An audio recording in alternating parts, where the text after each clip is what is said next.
Well, welcome everyone to the 2025 Asia Pacific Young Scientists Association 3 Minutes Thesis Final. I'm Jun Lee, as you have some of you know me already. I'm your co-host for the event today. While we are waiting for more people to join and to arrive, before we begin, just kindly, I would like to remind you that this session is being recorded and kindly mute your microphones to avoid background noise and ensure a smooth experience for all. And if you are the contestants for today, please change your Zoom name so that I can recognize you into contestant first name, last name. I would like to a special thank you to our partners at Beijing Forestry University, which set up a branch again this time for students to learn from this exciting moment. And Beijing branch, let's hear your noise and your voice now.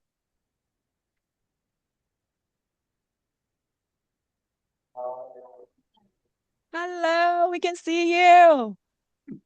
Oh, lovely. I heard that you have some secret weapon today to support your contestants, support your friends and families, right? Yeah? Where are those secret secret support and energy? Big energy. Love that. Oh my God. Thank you. Thank you. Thank you, Beijing Forestry University, for organizing such a good moment for people to learn from each other and great support. And I'm sure that all the contestants receive this support as well. Besides our BFU branch, we also thank Nanjing Forestry University in China for organizing these watching sessions through the various labs. So thank you so much for our Nanjing Forestry University folks. Okay, we are finally here and let's see the agenda for today's competition. So the opening, and there will be a opening and welcome remarks from our distinguished guests here. And also later, then we'll pass it on to Dr. John Innes for the introduction to the judges, and we'll go over the prizes, rules, and judging criteria. Then the game will start. Um, and as you may have known already, that we have a UBC Forestry and Global Networking session towards the end. So I would highly recommend everybody to stay until that time to learn, to watch, and to mingle and do the networking today and build up your professional network. Okay. So now let me pass it on to my partner, the co-host and judge for today, Dr. John Innes. John is the Dean Emeritus of Faculty of Forestry at the University of British Columbia in Canada, the Forest Renewal BC Chair in Forest Management, and the Chair of Asia Pacific Forestry Education Coordination Mechanism. John, hand over to you. Thank you very much, Jun, and good morning, good afternoon, good evening to everybody. Welcome to the 2025 Asia Pacific Young Scientists Association 3-Minute Thesis Competition Final. This is the final. Someone or a number of people are going to come out of this as winners. The 3-Minute Thesis was founded by the University of Queensland in 2008. I'm sure many of you already know this, but I'm going to run over it because there may be some people who are new to the program today. Today it's held in over 350 universities across 59 countries. UBC is proud to be one of the first universities in North America to host a 3MT competition, and it has been doing so since 2011. The AYSA first introduced the 3-minute thesis to its activities in 2022, furthering a strong tradition of bringing researchers and young professionals together to communicate their work effectively. Each year, the event welcomes participants from diverse backgrounds and fields, and that makes it a truly interdisciplinary celebration. The AYSA itself was launched in October 2020, and it has a mission to help emerging scholars in forestry deepen their knowledge, expand their professional networks, and foster collaboration across the Asia-Pacific region. The association provides an open platform featuring research seminars, professional development, networking, and competitions like this 3MT one.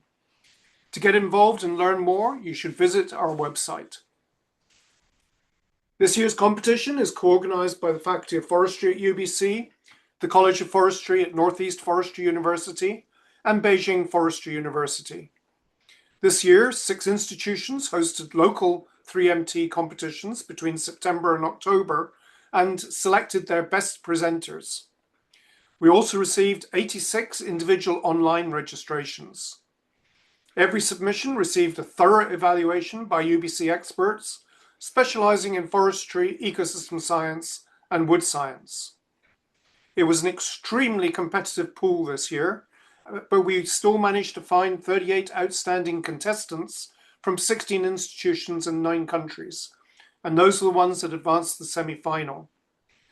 That semi-final, which we held last week, was incredibly competitive, and 22 exceptional contestants from 9 institutions and 6 countries were chosen to advance to this final round. There was actually a tie for the last place, and so we increased the number of people being allowed to take part in the final from 21 to 22. I believe that those 22 individuals represent the very best of research, innovation, and communication in our region. I'd like to take this opportunity to thank all the contestants, organisers, judges, institutional partners, and our global audience. It's your collective passion for science and education that powers the AYSA and makes events like this possible. Today, we're celebrating your achievements, your collaborations, and the spirit of learning in our Asia-Pacific community.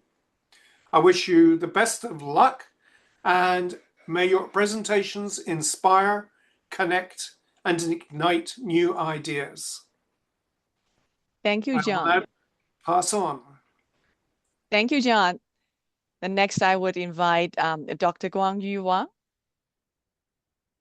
And Dr. Guangyu Wang, and he is the Director of Asia Forest Research Center at UBC, the Associate Dean of Asian Strategies, Professor at Faculty of Forestry of University of British Columbia in Canada. Dr. Wang. Thank you, John. Hello, everyone. Good morning and good afternoon. I'm in the jungle of the Amazon right now. It's quite late, about 9:18 already. Welcome to the 2025 AYSA 3 minutes thesis competition final. Wow, this is I'm great honor to join this event today. First, let me congratulate all the finalists. Reach this stage is truly outstanding achievement. Well, I also want to again to thank Beijing Forestry University and the Northeast Forestry University, to all the partners as well across the New Zealand, Indonesia, Nepal, and China, who organize this local competition and send their top presenters. Your support is make the international platform possible.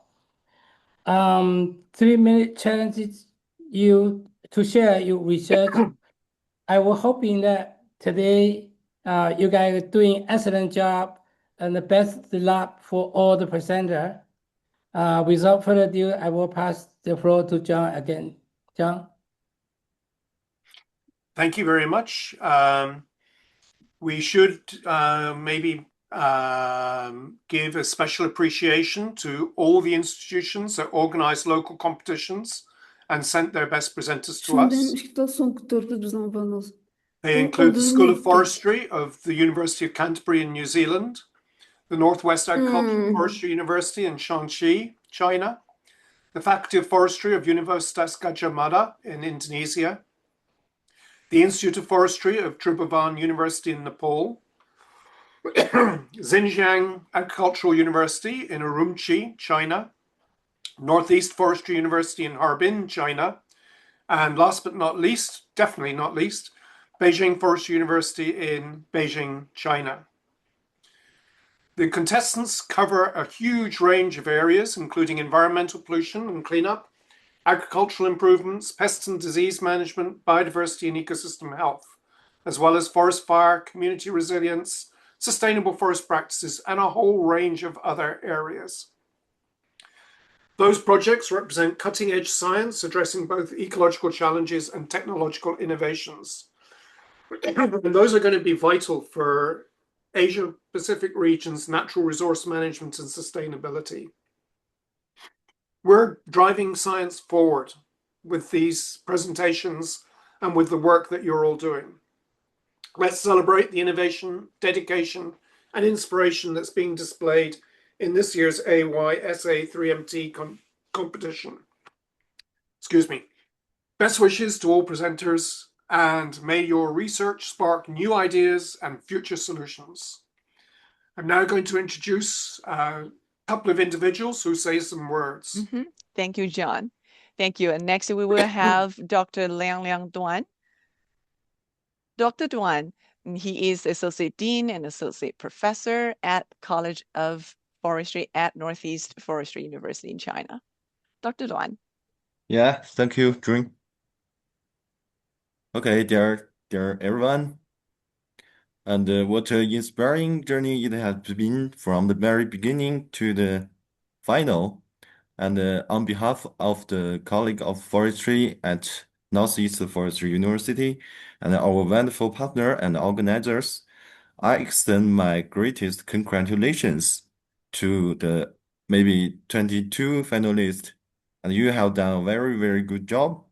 And also to our candidate judges, I want to express my deepest appreciation and thank you for your great contribution to this competition. And over the past days, we have witnessed the great presentations from the students, and those have not only shown the depth of the reach, but also the power of clear and compelling communication. And the themes we have explored from the forestry management to biodiversity, from biomaterials to bioenergy, are at the very heart of our shared future. And you have brought them to life with clarity, creativity, and conviction. As we proceed to the final round, I wish each of you of very best, and may you present with confidence and continue to shine. And your idea have already enriched us all. And thank you, and may the very, very best idea shine. Wish you all the best. Okay. Thank you so much, Dr. Duan. Thank you. And next, I would like to invite our Dr. Yizhong Fu, Fiona, from Beijing Forestry University. Dr. Fu is Associate Director and Professor at International Relations Office at Beijing Forestry University in China. Dr. Fu. Thank you, John. So good morning, afternoon, and evening to everybody. So after a month of preliminary and semi-final rounds, we have arrived at the 2025 AYSA 3-minute thesis final. On behalf of Beijing Forestry University, congratulations to every finalist who steps onto the stage tonight. Your courage and passion have already won you the honor. A big thank you goes to other co-organizers, the University of British Columbia, Northeast Forestry Universities, and APFNet, as well as to all participating institutions, scholars, and researchers.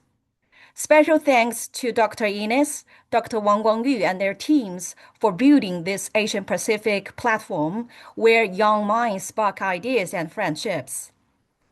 As a co-organizer, BFU is very proud to help shape this event that is rigorous and inclusive. We are committed to training students who have the courage and the capacity to voice their academic ideas in the sustainable area. And we open our arms to young talents who come to brace the free air of scholarships at BFU. Today, the stage is all yours. We wish everyone the best 3 minutes of your research life, clear, compelling, and unforgettable, and I hope everyone enjoys this night.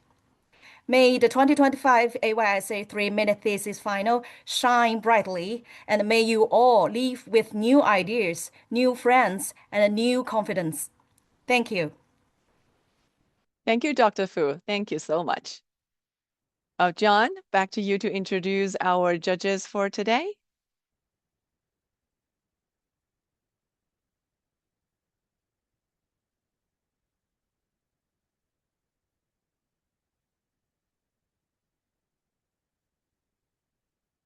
John, you're on mute.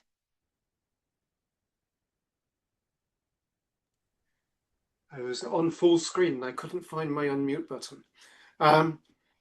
Just to introduce myself a little bit, I am the Dean Emeritus of Forestry at the University of British Columbia, and my research spanned a lot of different areas over my career, starting with air pollution, then looking at forest health, environmental forestry, social forestry, and I'm ending up working on bamboo, so not even a tree. I will pass on to our next judge, who is Annalyn Cordelan. Thank you, John. Hi, everyone. I am Anna from the College of Forestry and Natural Resources at the University of the Philippines, Las Bañas. So it's a good morning from here.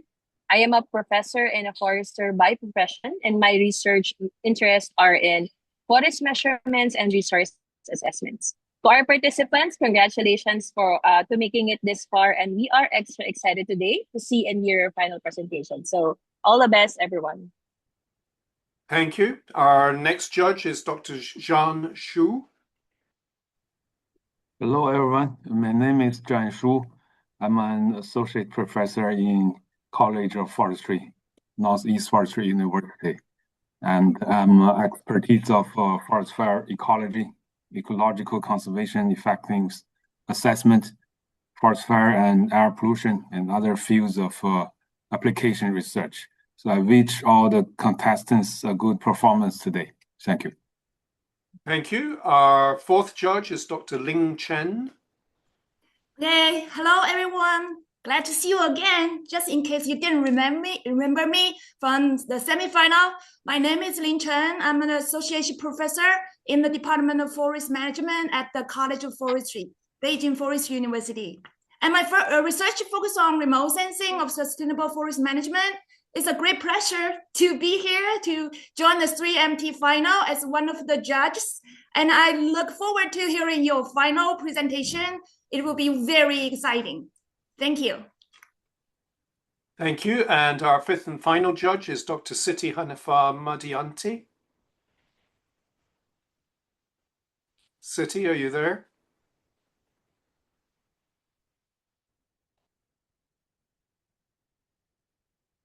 Sorry, I was on mute. Okay. Hello, everyone. Thank you for having me here. I'm Siti Hanifa Madianti, but you can call me Hani. I'm from a Faculty of Forestry, Universitas Gadjah Mada, Indonesia, and my field of research is about wood science and wood processing. And I would like to say congratulations for all the finalists and best of luck for all of you. Thank you very much. Thank you very much. So now we move on to the competition, and I will just go over the prizes, rules, and judging criteria. See that first place prize? 1,000 Canadian dollars. One person is going to be the lucky recipient of that. However, there are going to be 3 runners-up, each receiving $600, and 5 third-place contestants, each receiving $300. So 9 of the 22 will receive prizes. That's pretty good odds. A lot better odds than in many lotteries. In terms of the rules, you're allowed 1 single static PowerPoint slide, no additional media, props, or notes. You have a maximum of 3 minutes, and you will be reminded of that at various intervals. You will see in the bottom right corner the 3-minute countdown, and it will start the moment your slide is displayed. We will check with you to ensure that you are ready. The time markers will appear on screen at 2 minutes, 1 minute, 15 seconds, and 0. And you must stop at the 0-second mark. If you go over, your chances of winning a prize will be very slim. After a brief 1-minute break between presentations, or there will be that 1-minute break, because the judges will need time to actually record some notes and their scores. And finally, I will say the decision of the adjudicating panel, the judges, is final. In terms of the criteria, we give 20 points to your explanation of the background and significance of the project, 20 points to the research strategy and findings, 20 points to the conclusions and the impact of your work, 20 points on the clarity and appropriateness of the language that you use, 10 points for the PowerPoint presentation quality, and 10 points if you show that you are engaged and enthusiastic about your work. We don't want a dull presentation.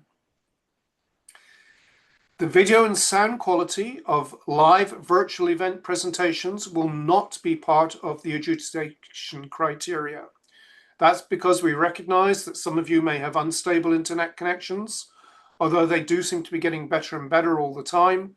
But if there is a problem, you will not be penalized for it. If you actually get cut off, we will try and come back to you later and let you finish the presentation. Okay, over to you, June, I think.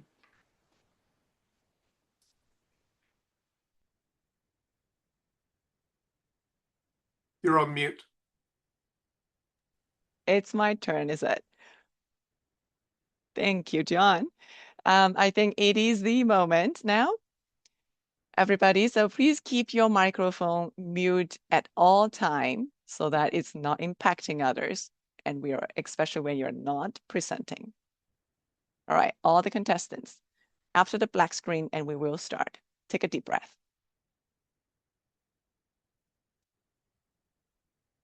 Let's call out the first one, Xing-Yi Chen. Oh, can you hear me and see me? Yes. Okay, I can see you and hear you really well. Are you ready? Okay. So, wait a moment. Oh, I'm ready. You're ready. Counting down. Yeah. 3, 2, 1, go. Autumn has arrived in northern China. Golden ginkgo leaves drifting around Forbidden City. Red maples blanketing the battling green wall. But what if that autumn magic started to disappear? That was exactly what happened in Beijing's Western Hills National Forest Park. Its signature red leaf coatinous trees would die, weakened by pests and disease. Relying on single species made forest beauty and its ecosystem too fragile. We needed a solution.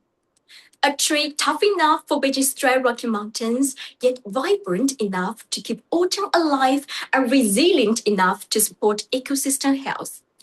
Enter Pistacia chinensis, a native gem. It sprouts red leaves in spring, offers cool shade in summer, and in autumn, it transforms into a spectrum. Some blaze red, some blue orange, some shine gold.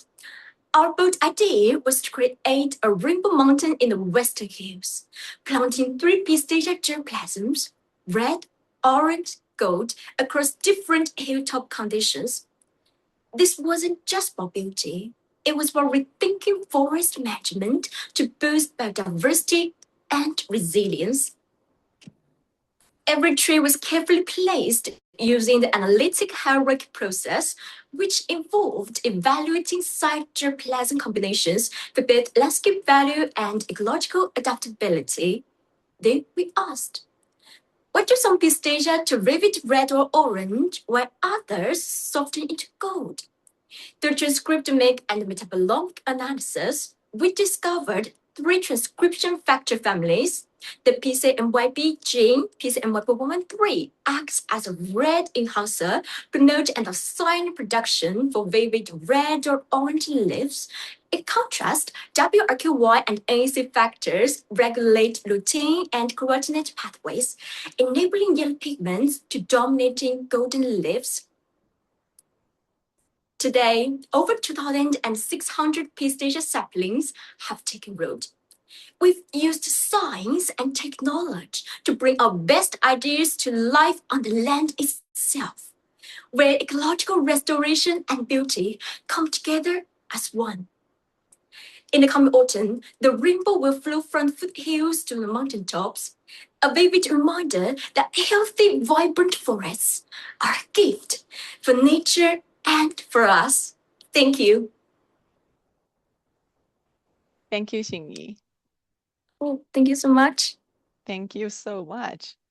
Now you can Oh. take a Yeah, you can take a break. thank you. Thank you, and sit back and enjoy the rest of the competition. And I will invite the next contestants, Yu Chen, to get ready while the judges are taking notes.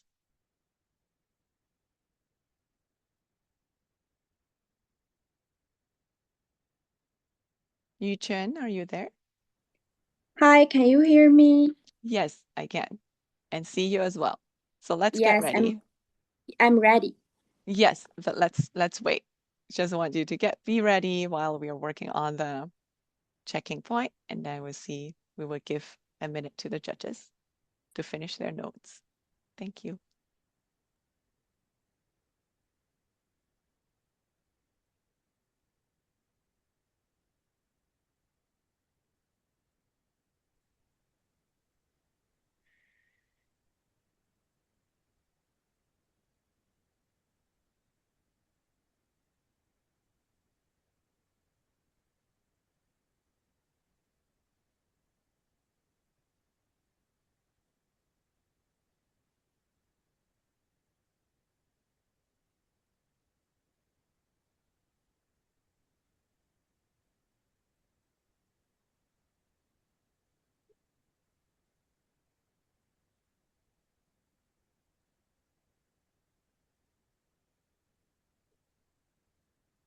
While we're waiting on the judges, and I at the same time receive a beautiful photo from the Beijing branch, Beijing Forestry University branch. Then they have a special sign to encourage Xingyi Chen. It says, go, go, 加油. Very sweet. Thank you for sending that over. So let me check. Judges, how are we doing? Ready? Ready. I'm ready too. Ready. City? Oh, good. Yes, Yeah, ready. thank you. I saw that. Thank you. Awesome. So Yu Chen. Yeah, Yep. I'm here. Okay, perfect. So counting down, 3, Okay. 2, 1, go. Imagine this. In dry areas, clean water is rarer than food. Traditional water tools are either too costly to build or too energy hungry to use. The UN warns by 2025, 1.8 billion people will face water scarcity, and 2/3 of the world will struggle with not enough water. But here's a useful fact. Our atmosphere is like an iron reservoir. The water in it is about equal to the Amazon River's annual flow. That's why atmospheric water harvesting has always been a helpful solution. Yet, this technology used to be hard to spread. Common water-absorbing materials often clump together, so they work worse over time. Some other materials need energy-heavy drying, like freeze drying. Then, our team found a new way. We make aerogels, and the key material here is cellulose, extracted right from wood. We mix it with silica and use a special approach that lets us dry the aerogels at ambient pressure, which we call ambient dried. To let these aerogels harvest water, we added two key parts. First, lithium chloride. It soaks up water really well, whether the air is dry or humid. Second, carbon nanotubes. They act like tiny heaters. When sunlight hits them, they turn light into heat, turning the water the aerogel absorbs into vapor. Then, we can condense that vapor into fresh water. Notably, our aerogel has remarkably strong photothermal conversion performance. It efficiently sucks up light energy and turns it into heat. even in pore lining, which stably powers the moisture absorption-desorption cycle. Weak sunlight won't hold back its water harvesting efficiency. We tested this outdoors too. At night, the aerogel takes in moisture from the air. During the day, sunlight makes it release the water and we collect the fresh water. Even when the sun isn't very strong, it still works steadily. What does this mean for us for dry areas that don't have much energy? People might one day get clean water with just a piece of this special sponge. Ultimately, we hope this water harvester can reach more dry areas. It will help people solve their drinking water problems and let forests show their full value. We can truly have a green cycle from forests to people's lives. Thank you. Thank you, Yu. Thank you.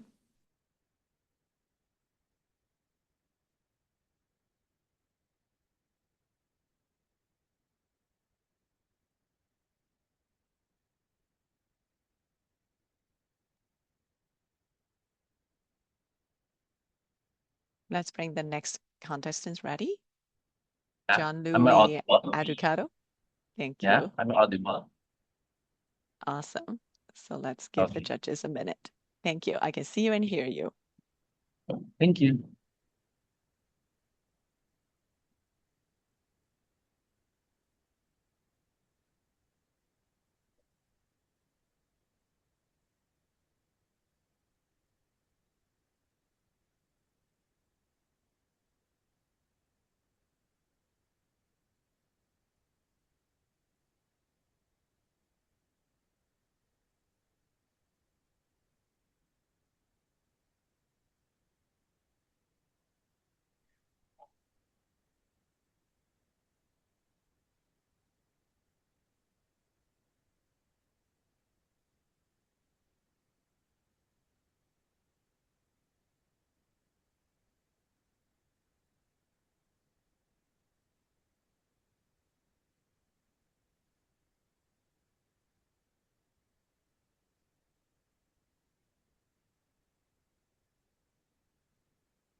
Checking in to see how the judges are doing. City is ready. Ready? Ready. Ready. Ready? Ready? I'm ready. Awesome. Thank you so much. And moving on, John Yes, Louis Aducado. yes, I'm ready. Perfect. Counting down 3, 2, 1, go. People travel for many reasons: to escape, rest, or to experience something new. And in doing so, we spend not just money, but time, energy, and effort, revealing how much we value a place. This is especially true for protected areas, which safeguard nature, culture, and communities. But it raises an important question. Do we truly understand their value? And are we investing enough to sustain the benefits that they provide? One of these is Batanes, located in the northernmost tip of the Philippines and known for its dramatic landscapes, quiet open spaces, and strong cultural identity. Reaching Batanes is not easy. Flights are limited, weather is unpredictable, and the cost is high. Yet, people continue to go. However, from 2016 to 2020, Batanes recorded over 40,000 visitors, demonstrating a strong and sustained demand for ecotourism. A trip to Batanes can cost around 55,000 pesos or about 932 US dollar, often more expensive than a 3-day tour in Taiwan or Bangkok. This increasing demand also presents a challenge. While tourism creates income, this does not fully capture the true value that visitors place on the experience. This results in limited funding for conservation activities, site maintenance, and support for the communities who protect and sustain the landscape. My study seeks to address this by understanding what drives tourists to visit Batanes and how much they truly value the experience. To do this, I am using the individual travel cost method to estimate the value of ecotourism by looking at how much visitors spend in both money and time to reach Batanes. I am collecting data from tourists about their travel expenses and experiences, and from this, I will derive a demand curve and estimate the consumer surplus or the added benefit that they receive beyond what they actually spend. My preliminary results show that most visitors are male, married, and college graduates, mainly from Cebu City, Quezon City, and Pampanga. And they believe that management should prioritize sustainable waste management and active community involvement. My study hopes to unveil the economic value that ecotourism contributes to the province.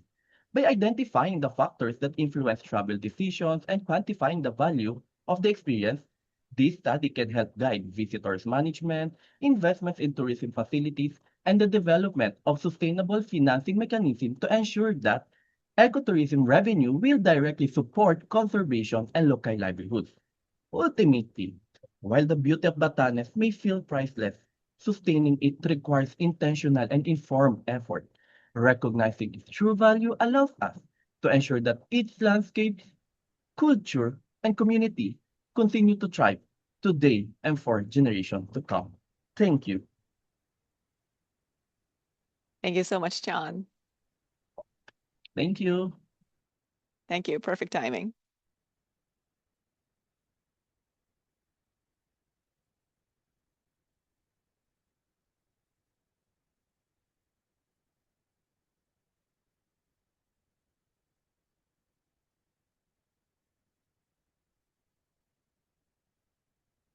Let me bring the next contestant, Lan He.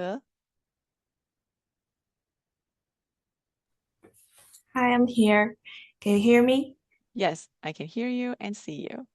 Thank you. Let's give the judges a minute. Thank you.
Okay, checking in with the judges.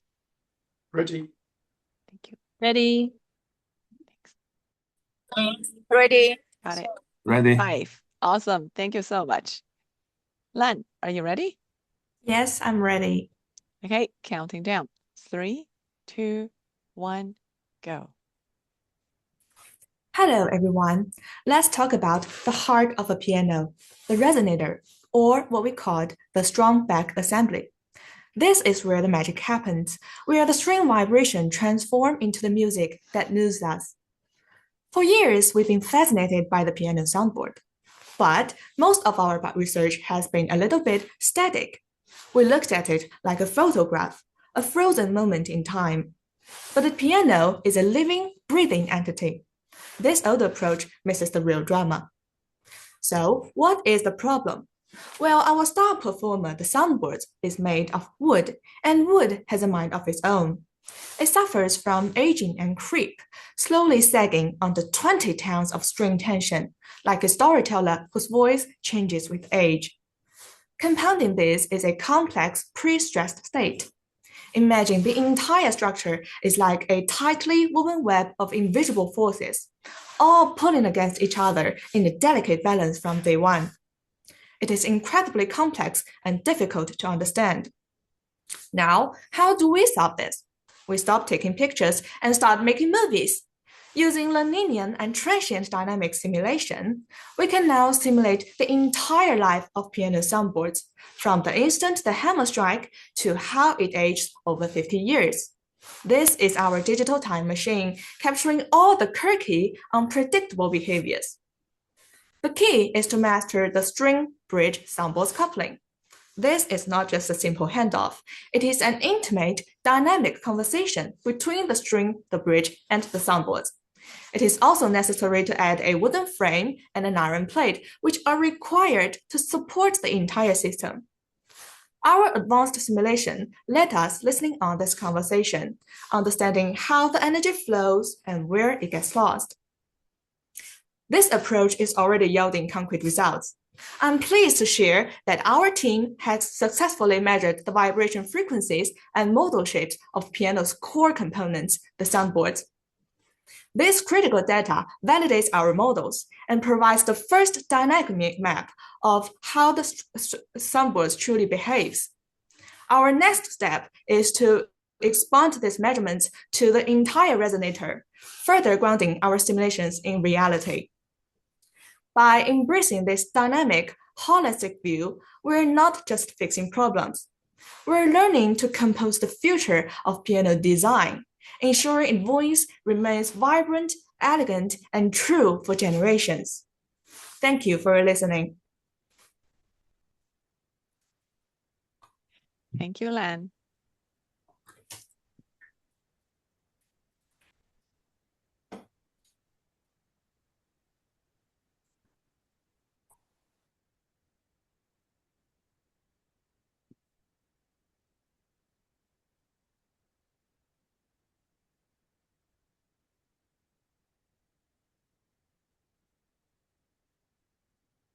Let me bring the next contestant ready. Ooh, that is the remarks. So we will give Dr. Jian Shu a minute after he finishes the note. Take a time, Dr. Shu. Okay, so is that my turn? Yeah, that is the remark. That would be from Dr. Jian Shu, but also Dr. Jian Shu is our judge. So he has many roles today. Take a time, Jan. When you finish the taking notes, then we will move on to the I'm remarks. finished, so I'm ready to share my video. Okay, yeah. So it's our pleasure to welcome Dr. Jian Shu from Northeast Forestry University to share his remarks. Jian. Okay. So first, I would like to share a video about my university, Northeast Forestry University.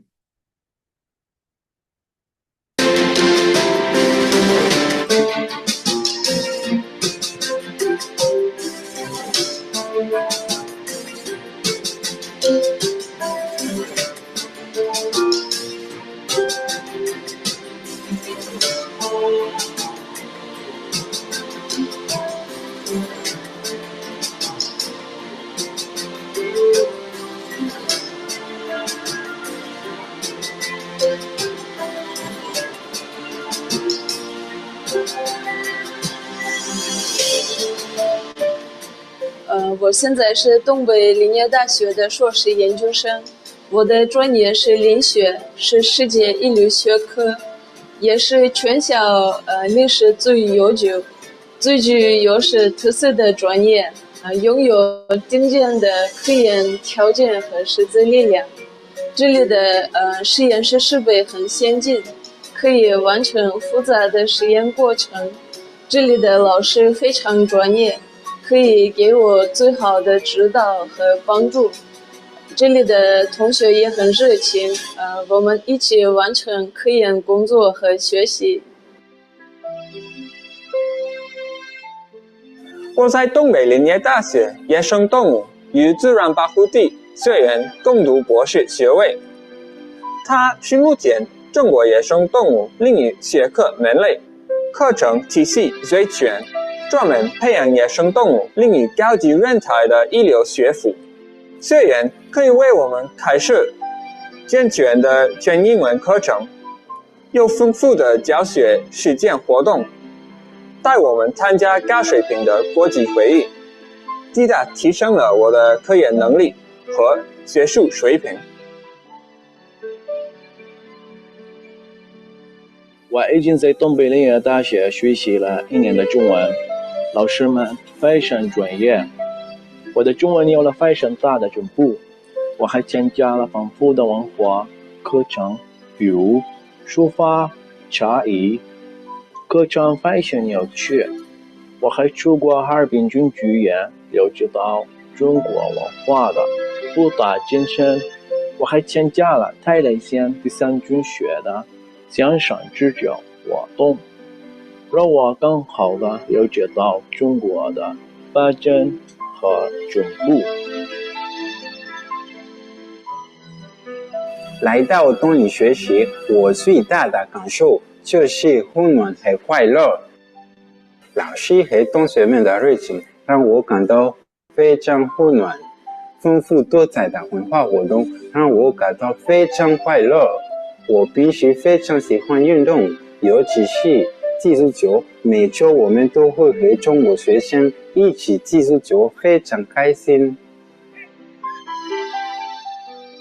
来到中国后，我学会了的乒乓球、跳绳、踢毽子等运动方式，非常神奇。学校有专业的体育场、羽毛球馆和体育馆，设施非常齐全。每年学校都会举行运动会，这对于我们热爱体育的学生而言是一次盛宴。我非常热爱美食，在哈尔滨我体验到了地方美食的魅力。在学院的食堂饭菜非常的丰富，我们学校有2个食堂，味道非常的不错，而且也不贵。然后我们学校的环境呢也非常的优美，我经常和我的同学们喜欢在学院里散步。我们的寝室也非常的棒，很干净，还有很整洁。我们有公共的厨房，还有洗衣房，所以我们的生活很便捷。学校每年都会举办国际文化节，我们可以体验世界不同国家的文化和美食，欣赏很多精彩的各国特色的表演，和中国朋友互动，做游戏。每年中国传统节日，学校都会组织我们一起过节。我最喜欢中秋节，因为我喜欢吃月饼。我在东林等你，我在东林等你，我在东林等你，我在东林等你，我在东林等你，我在东林等你，我在东林等你，我在东林等你，我在东林等你，我在东林等你，我在东林等你，我在东林等你，在东林相遇，祝世界发光。Welcome to Nephew。Okay, I hope you can enjoy the video, and then I will have a brief introduction of College of Forestry. So first, I would like to express my gratitude to organizers for hosting such an outstanding international competition. And secondly, I thank all the judges for your dedication and time invested in this event. Thirdly, I expand my appreciation to all the contestants for your tremendous efforts in preparing for the AYSA final competition. I wish you all the best of luck in achieving your desired results today. So next, I would like to introduce the College of Forestry, Northeast Forestry University. The College of Forestry, commonly abbreviated as CF, is the most advantageous and characteristic research college of Northeast Forestry University.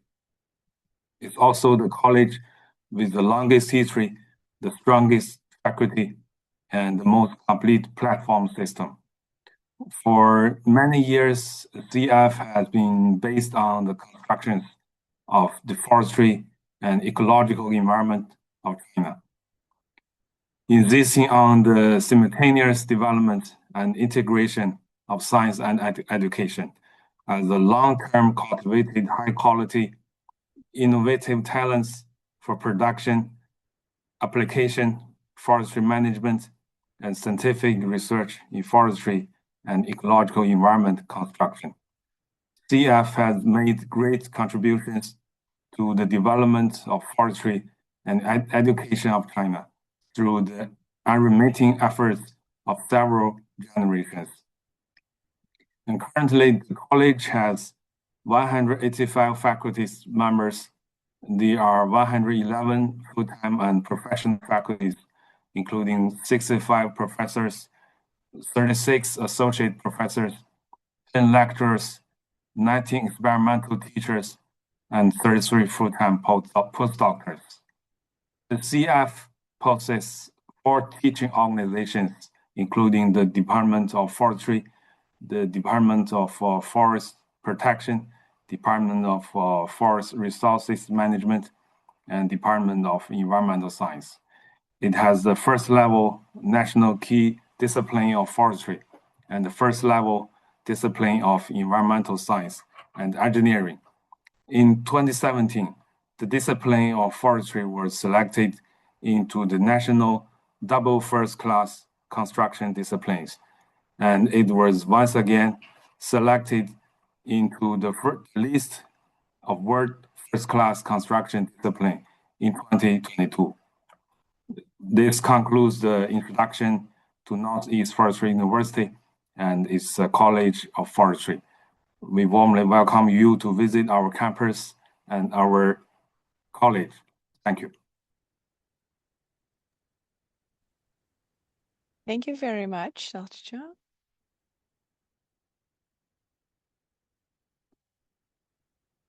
Thank you, Jen. So I'm sure that my screen is back on. Can everybody see my screen okay? Yes, I can see it. Thank you. I noticed that when we share multiple screens and we will need to click on a bar up there to select which screen to watch.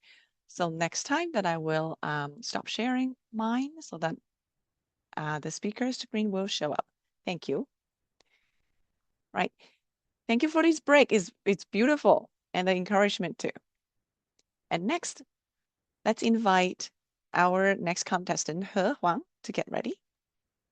I'm ready. Hello, everyone. Hi, we can see you and hear you. So counting down, 3, 2, 1, go. Hello, everyone. My name is He Huang. It's my honor to speak here again. The title of my report today is No Brain But Wisdom Exists. Counter seedlings changed natural preference to fight with drought.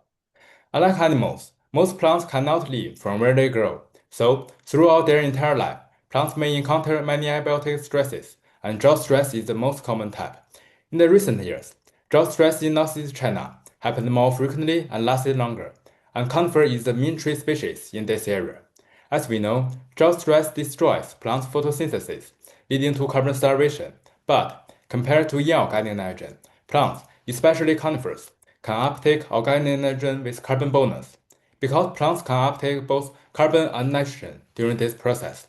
So, I propose 2 scientific questions. Firstly, in drought stress, do conifer seedlings change nitrogen preference? Secondly, in drought stress, does organic nitrogen benefit conifer seedlings growth more than inorganic nitrogen?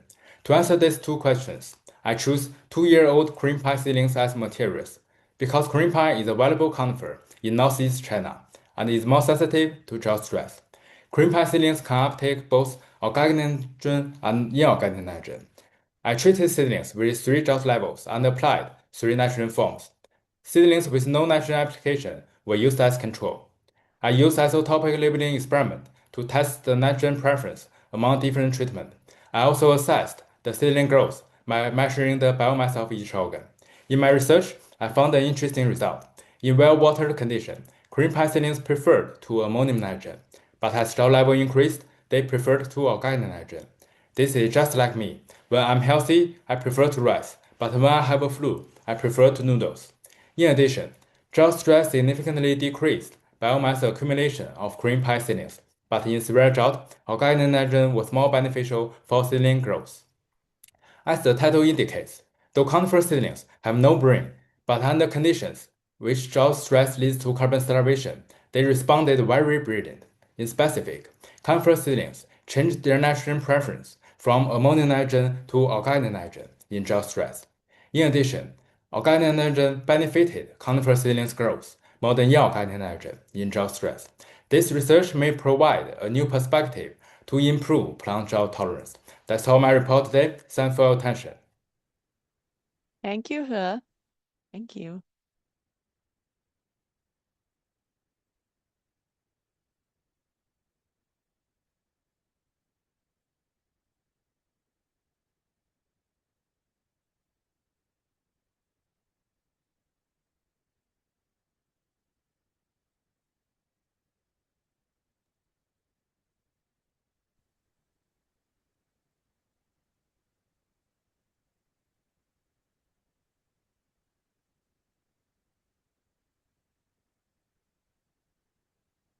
Let me bring the next contestant ready.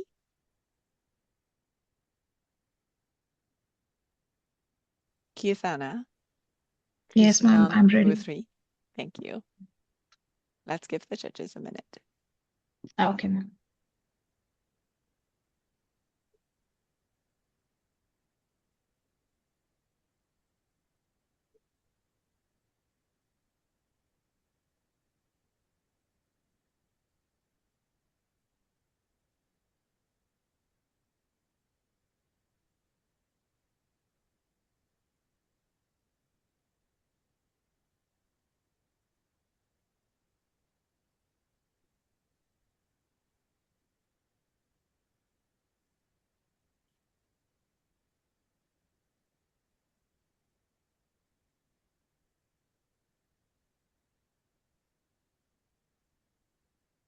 Judges, how are we doing? Ready. Ready? Thanks. Ready. Ready. Perfect. Thank you. So, Kirthina? Yes, ma'am. Ready. Awesome. Ready. Counting down. 3, 2, 1, go. Water is life. Yet today it tells a story of crisis. Rivers, once full of life, now carry the weight of pollution.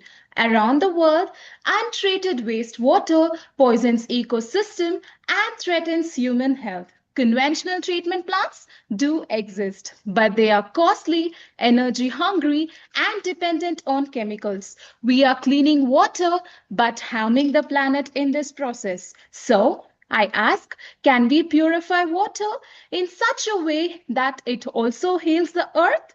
Yes, the answer is bamboo, which is strong, fast growing, and endlessly renewable. My research explores how bamboo can replace every major step of conventional wastewater treatment, creating a process that is sustainable, low cost, and in harmony with nature. It begins with a pre-treatment where bamboo screen replaces the metal grids, which is renewable, biodegradable, and effective at removing the solids. Next is the primary treatment, which uses the bamboo filtration bed layered with pebbles, sands, and bamboo charcoal. Its micropore naturally capture toxin and organic matter, achieving what machines do chemically but naturally. In secondary treatment, life cleans life. Wastewater flows through the bamboo wetlands where roots and microbes work together to break down waste and absorb heavy metals. No electricity, no chemicals, just nature doing what it does its best. Finally, it's the tertiary treatment. Bamboo-based biopolishing tanks, which uses the bamboo membrane and aerogel to remove the fine particles and pathogens, producing clean, safe, and chemical-free water ready to return to nature. Beyond purification, bamboo restores, capturing carbon, supporting biodiversity, and revitalizing the environment. This is more than a treatment method, it's a philosophy that sustainable solution already exists in nature, waiting for us to listen. When bamboo grows, the earth breathes. When it cleans, the earth heals. With bamboo, we can purify water and our relationship with the planet. Thank you. Thank you, Christina. Thank you, ma'am.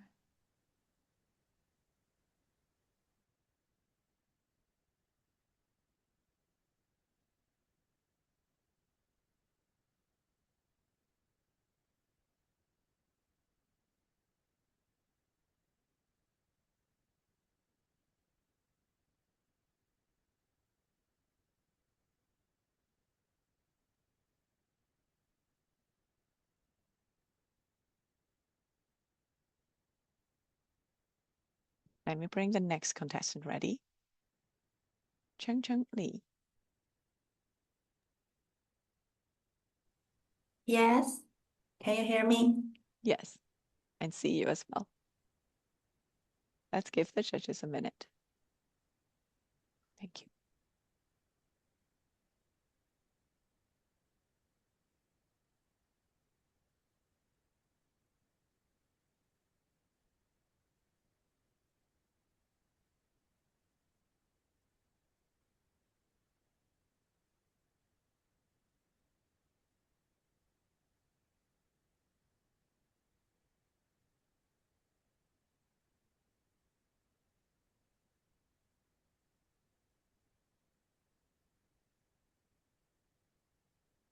Judges, how are you doing?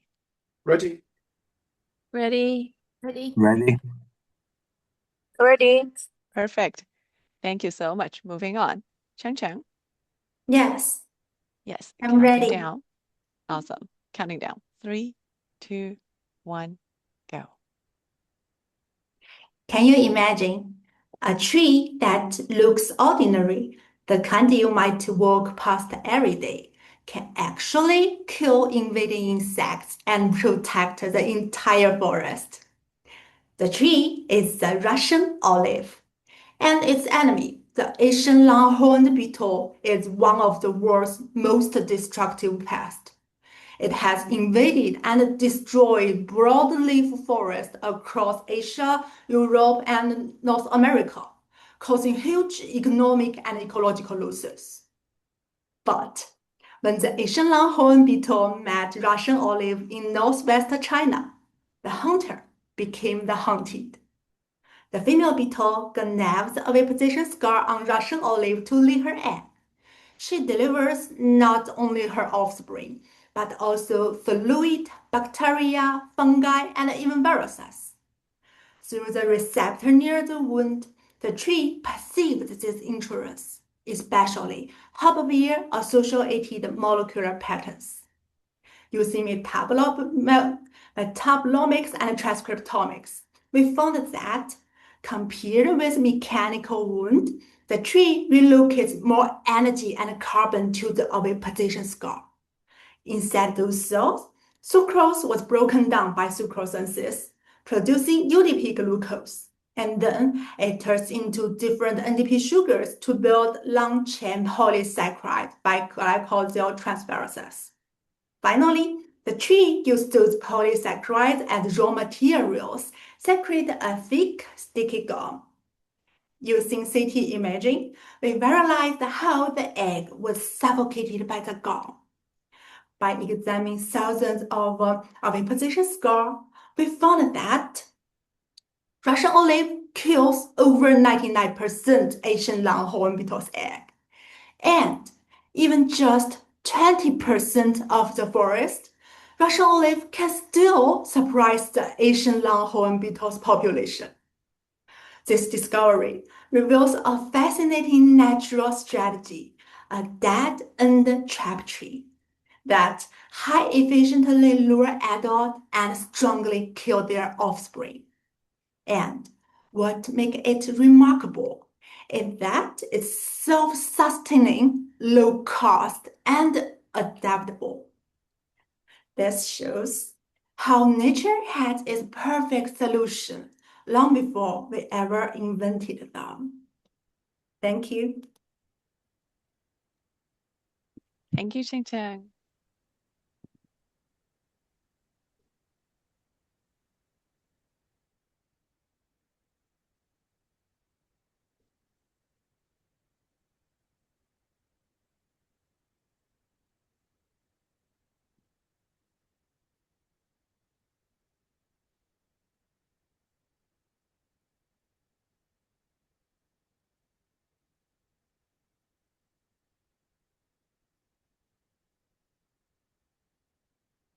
Let me bring the next contestant ready.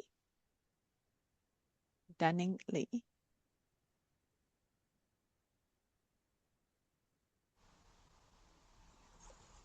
Yes.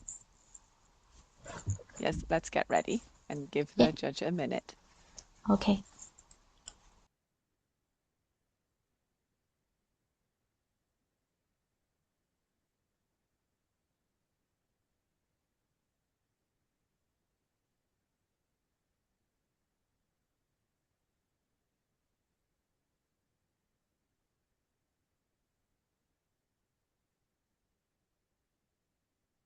Judges checking in.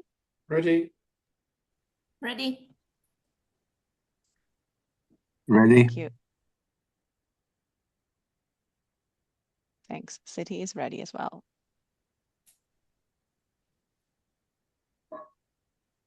Anna, whenever you are.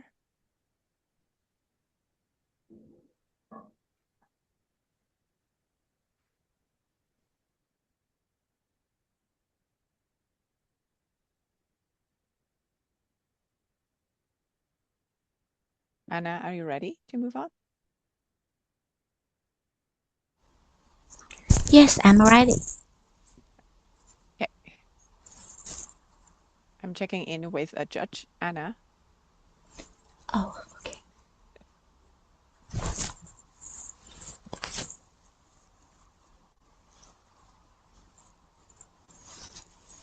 Yeah, I can see that Anna is trying to unmute. I think that she wants to send me a signal. Okay, so we are ready. Dunning. So counting down, 3, 2, 1, go.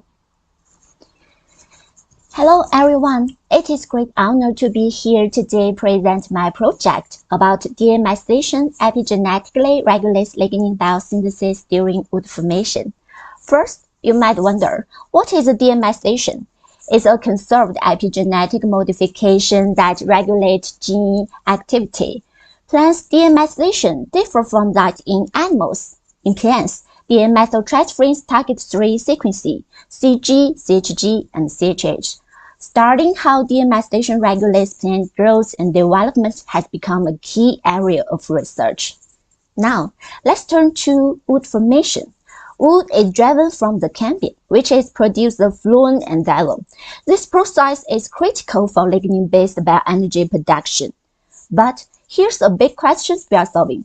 Does de-amylation regulate wood formation? And if so, how? To address this question, we use a laser to capture three type cells, phloem, cambium, and xylem, and then perform the methylation and expression sequencing. Next, we wanted to see whether de-amylation affects the gene expression. So we overlapped the different expression and methylation genes. Among them, we identified two key lignin biosynthesis genes, CALTFILE-H1 and CALTFILE-H2, had a huge change in both de-amylation and expression. We next generated mutants and overexpression transgenic of de-amylation components in Poplar. The cross-sections were stained with Muller reagent, which is indicator of lignin. As you can see, mutants turn to deeper red color, means more lignin, while overexpression plants were lighter, means less lignin. In summary, our work provides a clean evidence that de-amylation regulates lignin biosynthesis during wood formation by targeting key genes CALTFILE-H1 and 2. This insight evidence our understanding of epigenetic regulation in wood formation. Importantly, the mechanism of deamystation is highly conserved across plant species. That means our research funding unlimited to poplar alone. They may be applicable to other major woody plants. This opens up exciting possibility. We can build on this work to develop transformation strategies that enhance the available trees and precisely control lignin contents in woody plants. That's all. Thank you. Thank you, Danning.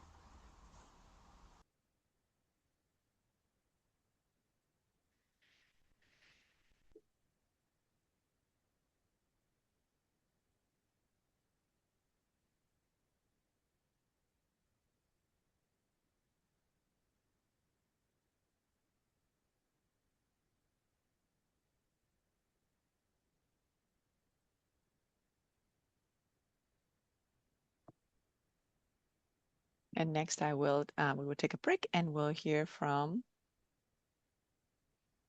Dr. Justin Mudgeon-Roth from the University of Canterbury in New Zealand. Justin, I will hand over to you. Great. Thank you very much, Jun. My name is Professor Justin Morganroth. I'm a professor here at the New Zealand School of Forestry at the University of Canterbury. I just wanted to take the opportunity, I guess, to thank you all for your efforts in this competition. Your projects have really delighted me so far. They reflect years of hard work, years of curiosity and persistence. And your ability to fit that all into 3 minutes is really impressive on its own. Now, today obviously isn't just about the research itself, but it's about the skill that you have in being able to explain it in a way that you can connect with people, something that's going to serve you well far beyond this competition. So whether or not you take away one of the prizes that our organizers have come up with, the sheer experience of being able to share your work clearly and confidently is going to help you in future grant pitches, job talks, any collaborations, so on and so forth. So pretty much everywhere your career is going to take you, these types of skills are incredibly important. Myself and I'm sure the rest of the judges and participants are really grateful for the energy and the ideas that you're bringing to this competition, and I'm excited to see how your work continues to have an impact both here within this competition and then of course out in the real world as well. Now, another aspect of my little talk here is just to talk to you a little bit about the New Zealand School of Forestry. So the New Zealand School of Forestry is hosted at the University of Canterbury, and that is a university of roughly 25,000 students based in Christchurch, New Zealand. So it's on the South Island of New Zealand in a city of roughly 400,000 people. So it's a relatively small campus in a relatively small city, in particular compared to many of the other universities that are represented in this competition.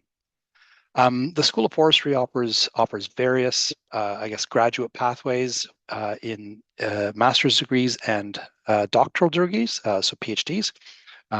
We can offer master's degrees via coursework, so sort of more professional masters, or by thesis only, so research master's degrees. Our PhDs allow students to, I guess, investigate in-depth areas such as our strengths in silviculture, ecology, forest economics and management, my own areas of remote sensing and geospatial, as well as wood products, wood science, and forest engineering, including harvesting and operations. Our School of Forestry, it does, as I say, have a small size. In total, there are probably only 150 students, of which maybe only 25 are PhD students. So it's quite a small school, but that has some distinct advantages. Obviously, our students get to work closely with faculty, and they have direct access to labs, to field stations, as well as industry partners and good employment opportunities upon completion of their degrees. So it's a really close-knit environment, and that supports that sort of more hands-on supervision that you can get within the School of Forestry. I'll just sort of finish off by once again congratulating you on getting this far. I myself participated as a PhD student in the 3-minute thesis a very long time ago, and I never made it nearly as far as you all have today. So really, again, congratulations on this great achievement. But if you do have any questions about studying forestry in New Zealand or any of the opportunities available at the University of Canterbury, I'd welcome you to get in touch with me, and I'd be happy to provide you with guidance and advice. Thank you, Justin. This is very encouraging.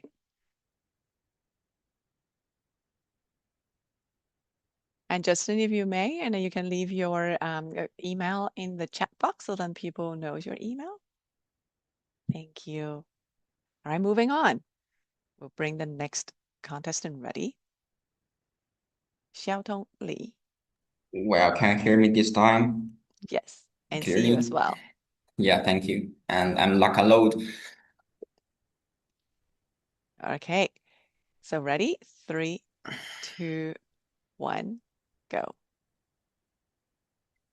Have you ever imagined a technology that can turn liquid into different complicated solid structure with nothing but light? Well, the good news is that we already have that tech, and it is called DLP 3D printing. The object you want will be shaped layer by layer in a DLP 3D printing machine under UV light. And the key component to make this process possible is called photoinitiator. In this word, photo means light and initiator means starter. So it's the starter of the whole shaping process. However, most photoinitiators we use are petroleum-based small molecules. They can react really quickly, but also toxic at the same time. One of the biggest problems is that they may migrate out of the project you printed, which is harmful to people's health. And one typical photoinitiator is called TPO. To solve these problems, scientists have tried to graft different kinds of functional groups onto the original TPO structure to increase their molecular weight so that they will become heavier and slower to migrate. However, they are still small molecules.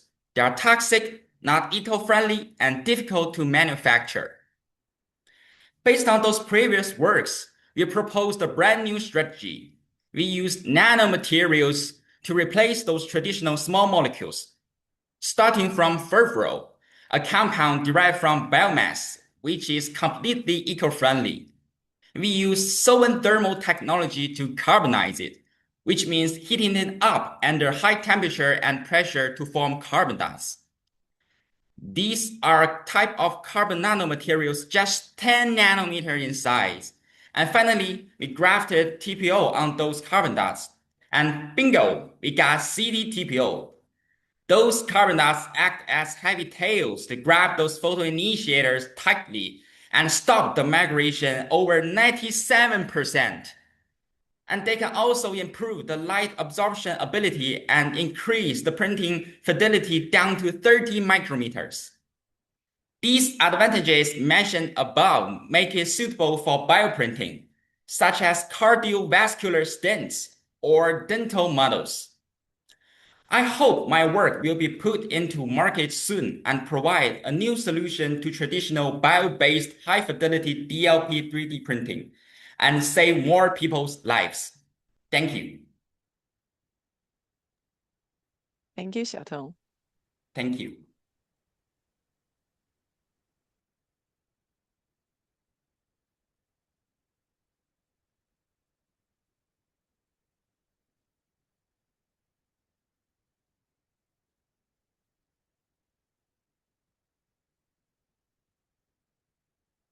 So I'm happy this time the camera works.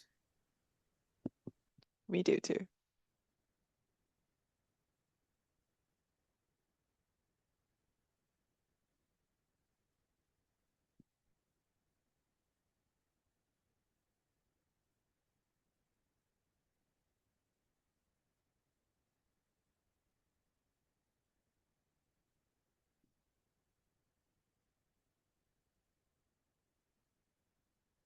Okay, so let me bring the next contestants up. Xintao Li.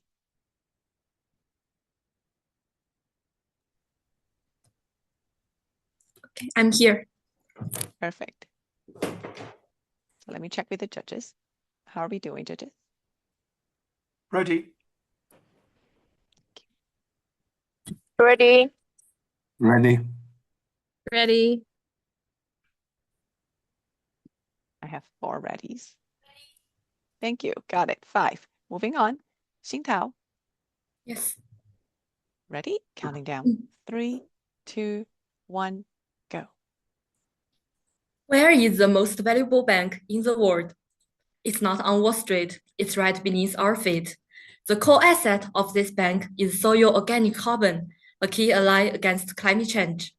However, here's a huge problem. Our land is so vast that we have no idea exactly how these treasures are distributed. To make things worse, a silent and elusive thief, soil erosion, is constantly stealing the wealth from this bank. Globally, the thief displaces about 2.7 billion tons of soil organic carbon every year. During this process, about 40% of that carbon is released into atmosphere as carbon dioxide or methane, leading to a poor land and warmer planet. It's like trying to save money while a leak drains our wealth. However, exhausting research pays less attention to this thief, which may lead to inaccurate predictions of the distribution of carbon. To address this issue, my research goal is to draw a more accurate asset map for this bank. And to do that, I'm taking the thief into full account. How? I've gathered 8 types of data from 2000 to 2020, including climate, terrain, land use, and so on. This includes soil erosion modulus, which measures how much soil is washed away from each square kilometer every year. These factors all have less or more an impact on the distribution of carbon. Therefore, I've ranked them according to a degree of influence. I've also sought help from a detective called machine learning. This detective is great at finding hidden patterns in big data. Using 3 powerful tools, random forest, XGBoost, and ESM, it carefully looks at all the evidence from clues left by nature to traces of human activities. Finally, it's helping me uncover the true distribution and fate of soil organic carbon under erosion. From this asset map, we can predict that the soil organic carbon content is highest in northeastern and southwestern area, lowest in dry regions of northwestern part of China. Moreover, the content in northeastern part has decreased, while that in southwestern part has grown. This finding suggests that where to build defenses against the thief and where to restore the ecological to lock in wealth. Only by knowing this can we truly protect the treasures beneath our feet. Thank you. Thank you, Xintao.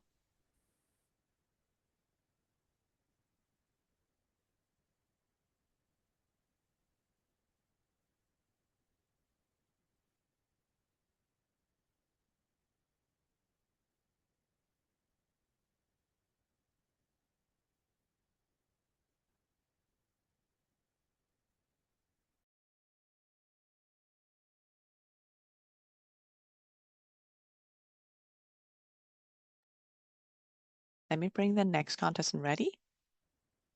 Yilin Liu.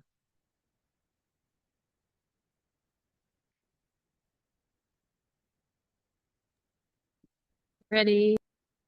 Ready. Oh, thank you, judges. You're ahead of me now. Ready. Ready. Yeah. City, how are you doing? Yeah, I'm ready. Thank you. We have 5. And now calling Yilin Liu.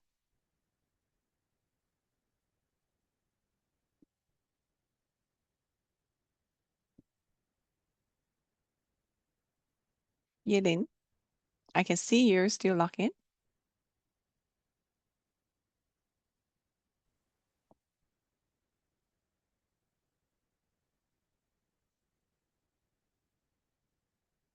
Yilin, can you hear me?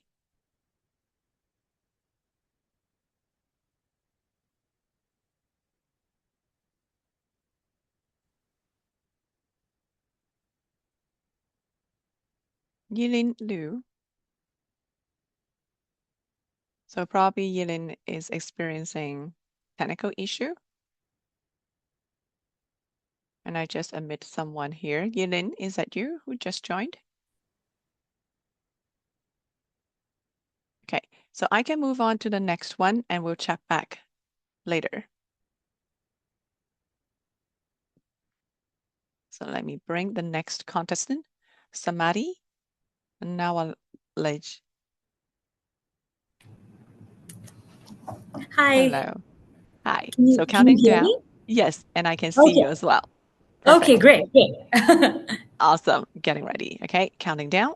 3, 2, 1, go. Heavy metal pollution is a global environmental issue that threatens over 200 million people worldwide. It is one of the toughest water problems we have today because these metal ions don't break down. They build up in the environment and eventually get inside our bodies, leading to serious health problems. One way scientists have tried to clean this pollution is by using tiny eco-friendly nanoparticles called nano-zero valent ion. These nanoparticles are fantastic at pulling toxic heavy metals out of water. But the problem is, during the synthesis process, these nanoparticles tend to clump, losing its cleaning power altogether. So how do we fix it? We provide these nanoparticles with a support, something that will help stabilize these nanoparticles while holding them apart long enough until they have completely reacted with the metal ions in water. So this is where my work comes in. I use bamboo waste to make this support structure called biochar.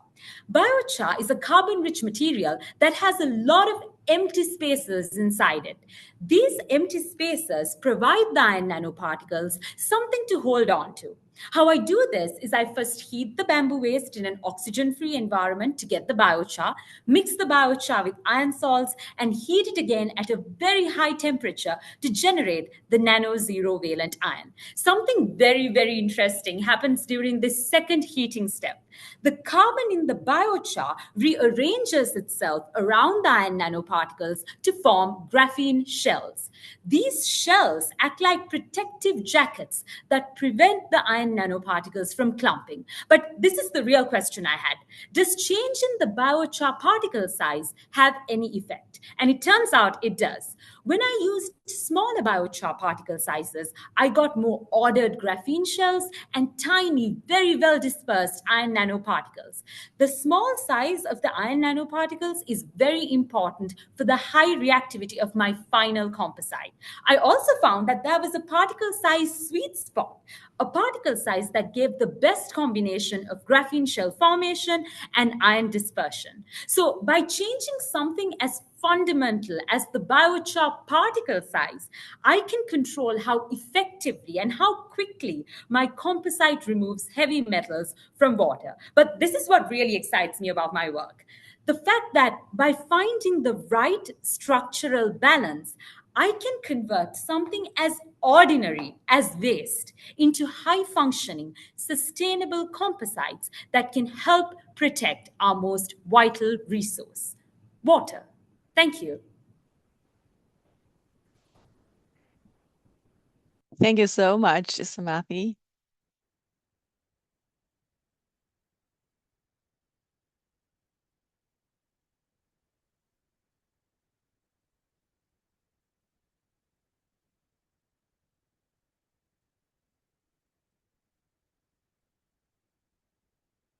Okay, and I received a note from Yilin Liu, and she's back. Yilin, are you here now?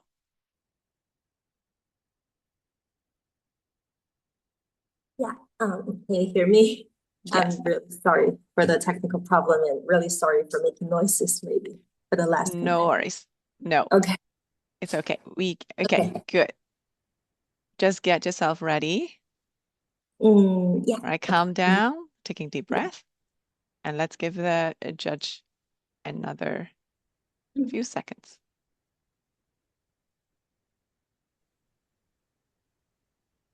Judges, how are we doing? Ready. Thank you. Ready. Ready. Ready. Perfect. And I received cities ready as well. Okay, so Yilin, now it's time. Okay. Imagine standing on the Mongolian plateaus. Sorry. Counting down. Okay. Yeah. All right. Take a deep breath. Ready? Let's do it again. 3, 2, 1, go. Imagine standing on the Mongolian plateaus' vast grasslands at winter's end. Herders scan the hills for that first wash of grain.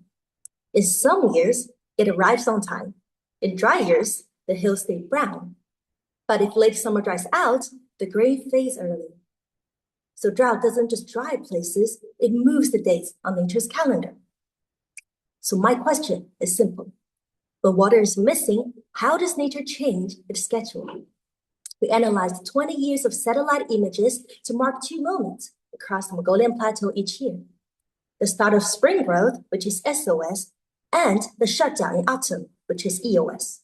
Then we compared those days with how wet or dry the land was. So here's what we learned. Drought acts in 2 ways. First, the cumulative effect.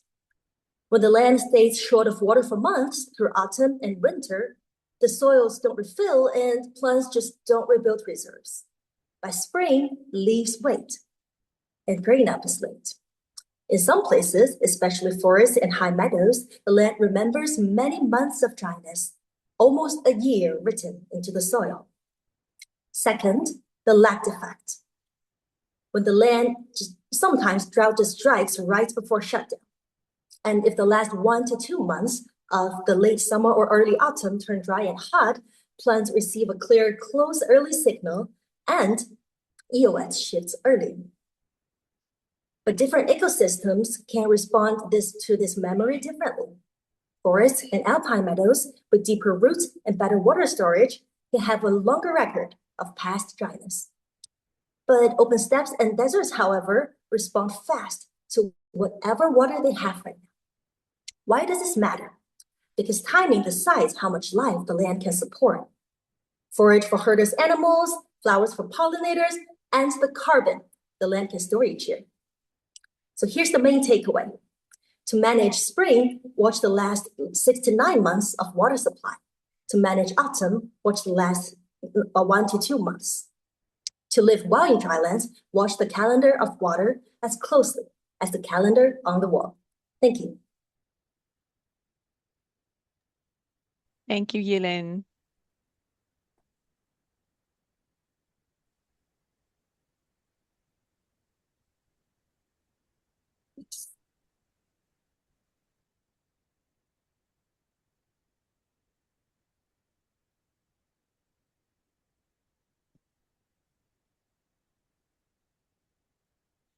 All right, now that we are halfway through, then I would like to, everybody will take a 5 minutes health break and do some stretches, get some fresh air, sip some water, have some snack. And please keep your microphone on mute as well. And we'll be back in 5 minutes. Now my time is 6:43 and we will be back 6:48.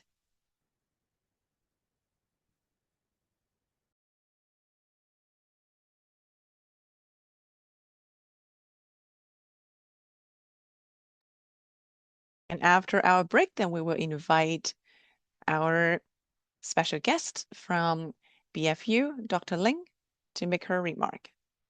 So enjoy the break, everybody.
Thank you, everybody.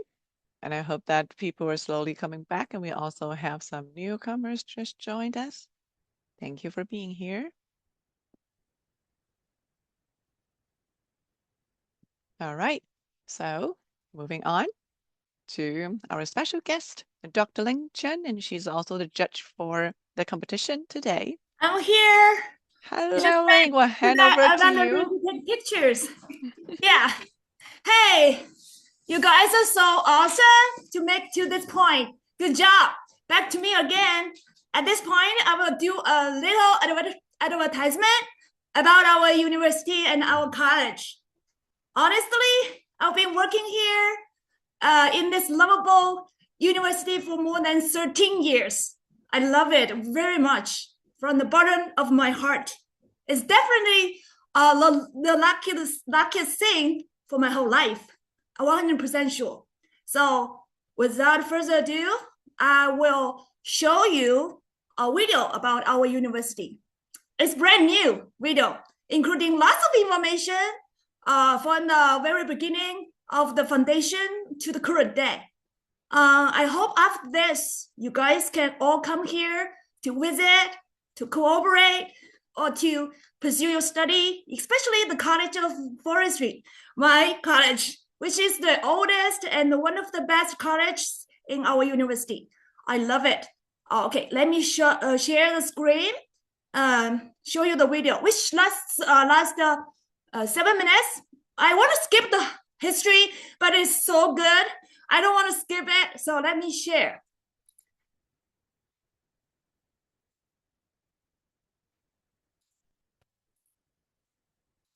Where hills rise and waters flow, greenery and pureness flourish. Floral scents and bird songs adorn our land, turning China into a nature-painted masterpiece. This was the beautiful vision of Mr. Liang Shi, the first minister of Ministry of Forestry, the land reclamation of the new China, and it has been the ambitious goal of generations of students and faculty at Beijing Forestry University, BFU. In the early years of founding of the People's Republic of China, there was an urgent need for a large number of specialized forestry personnel. In 1952, with the approval of the central government, the forestry departments of Beijing Agricultural University and Hubei Agricultural College merged, giving rise to the establishment of Beijing Forestry College, one of the first forestry institutions in the People's Republic of China. Since 1981, Beijing Forestry University has become one of the first universities with the authority to confer doctoral and master degrees in China. In 1984, Deng Xiaoping inscribed the university's name, and in 1985, it was officially renamed Beijing Forestry University, BFU. In 1996, BFU was listed as one of the first 211 key universities by the state. 4 years later, it was transferred from the former State Forestry Administration to the direct management of the Ministry of Education. Since 2004, it has officially established its graduate school and then stepped onto the national platform for innovation in advanced disciplines by the year of 2008. Since 2017, BFU has been included in the first institutions of the National Double First Class Construction Initiative, and the disciplines of forestry and landscape architecture were ranked first in the national assessment. There are over 20,000 students enrolled at BFU, which has 17 colleges that jointly offer 63 undergraduate programs, 66 master's programs, 30 doctorate programs, and 7 postdoctoral research stations have been established. The university has a total of 86 national and provincial/ministerial level laboratories, engineering centers, and field stations. It has won 58 national science and technology awards and 395 provincial and ministerial level awards. As a national strategic science and technology force, it has trained over 200,000 outstanding graduates. Seizing the significant opportunity presented by the construction of Xi'an and New Area in 2021, the university became one of the first 4 institutions to establish a presence in the New Area, where BFU is laying out a major scientific center for terrestrial ecosystems and actively participating in national projects in the forestry and grasslands industries. In 2022, BFU was once again selected as a national double first-class construction university, and forestry and landscape architecture were once ranked first in the assessment of disciplines throughout the country.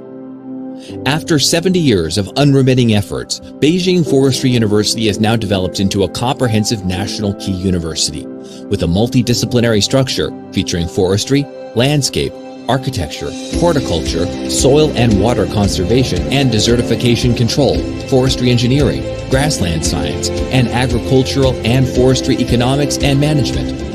With biology and ecology as its foundation, and coordinated development of multiple disciplines including agriculture, physics, engineering, management, economics, literature, law, philosophy, education, and art. BFU has always focused on the innovation in scientific research. Ginkgo and gongtong distinctive and rare tree species cultivated by BFU were planted as state gifts by President Xi Jinping during his foreign visits. Collaborating with Lhasa and Shigatse in Xizang, BFU is committed to protecting the ecology of China's water towers and plateau, and to the projects of constructing the national parks in the demonstration province of Qinghai, and the development of beautiful Mount Everest in Xizang. BFU has also been deeply involved in the second round of comprehensive scientific expeditions on the Qinghai-Xizang Plateau, and the second scientific expedition in the Zhejiang Uyghur Autonomous Region of China. BFU has provided comprehensive support for the landscape planning and ecological construction of the 2019 Beijing International Horticultural Exhibition and the 2022 Beijing Winter Olympics venues. To enhance the university's research capabilities, youthful faculty members have proactively published innovative research papers in top international journals. BFU has attracted great importance to the quality of talent cultivation. Both faculty and students have garnered remarkable achievements in international design competitions, exemplified by accolades such as the IFLA ACM German Red Dot Award. BFU has been leading the organization of National College Student Social Practice, as well as green consulting activities for 40 consecutive years. Students from BFU representing Chinese youth delivered keynote speeches at the COP15, the 15th meeting of the Conference of Parties to the Convention on Biological Diversity, opening ceremony, and received gifts on behalf of all volunteers at the 2022 Winter Olympics closing ceremony. A significant number of graduates have been working in the grassroots for a long time, dedicated to serving the country, and have produced exemplary figures such as firefighters who moved China with their dedication, the loving couple who devoted themselves selflessly to Zhejiang, and the Earth Guardians who created the miracle of turning a desert into a forest in Saihanba, Hubei. Deeply engaged with international exchange, BFU, with a global perspective, has developed partnerships with over 180 higher education institutions, research institutions, and NGOs in more than 30 countries and regions. Strategic agreements have been signed with organizations like UNFAO and INBAR. BFU has established the Sino-France Joint Laboratory for Invasive Forest Pests in Eurasia, with the Agronomic Academy of France and Chinese Foreign Cooperative Educational Programs with the University of British Columbia in Canada. BFU has also built up the International Research Center for Migratory Bird Migration and led to the implementation of 22 national greenbelt and road construction projects. International students from over 120 countries worldwide have been attracted to study at the university. Based on the present and focusing on the future, BFU is committed to education, research, and international cooperation. We will continue to explore and implement innovative solutions to build a greener and healthier world, not only for this generation, but for the generations to come, so as to contribute to building a beautiful home for humanity and nature on Earth.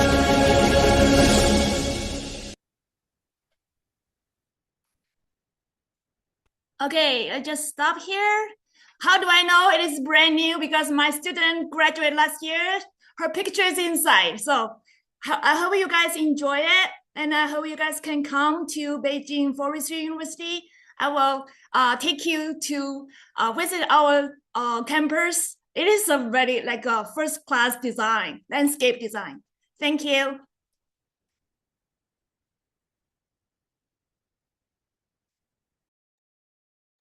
Thank you, Lynn. It's like you say, it's hard to skip That is the route to BFU is like the route to a tree. Yeah. Thank you. Back to the competition, everybody.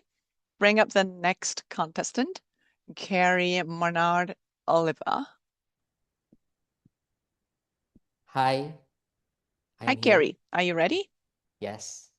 Good. Counting down. 3, 2, 1, go. I want you to close your eyes and imagine yourself and give warmth to your body. You hear birds singing and a gentle flow of a river nearby, while a cool breeze whistles and brushes against your skin. Inhale through your nose and then exhale. Now slowly open your eyes. What did you feel? Are you feeling more relaxed? In today's fast-paced and technology-driven age, issues like anxiety, depression, and burnout are on the rise. One powerful remedy that has gained attention is forest bathing, or also known as Shinrin-yoku in Japan. While it has become popular in many countries, it remains unfamiliar in Southeast Asia. Forest bathing is simply immersing all your senses in the natural environment. It offers therapeutic benefits for one's emotional and mental well-being. But the question is this practice applicable in a tropical country like the Philippines? What motivates people to do forest bathing? These are the questions that my research wants to answer.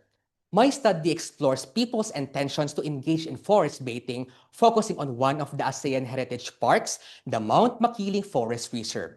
It aims to examine the feasibility and introduction of forest bathing as a novel nature-based activity in Mount Makiling, setting the groundwork for its development in the Philippines. This pioneer study applies the theory of plant behavior and uses structural equation modeling to understand what drives visitors' intentions. The theory of plant behavior is applied to explain how attitudes, subjective norms, and perceived behavioral control shape and influence the intentions and behavior of individuals. For attitude, when people believe that forest bathing can improve their mental well-being and reduce stress, they're more likely to try it. While subjective norm are when people see their friends, family, or community member value and practice forest bathing, they tend to do the same. Also, when people feel they have the ability to join and they have the access and ability, their intention to participate becomes stronger. And that's perceived behavioral control.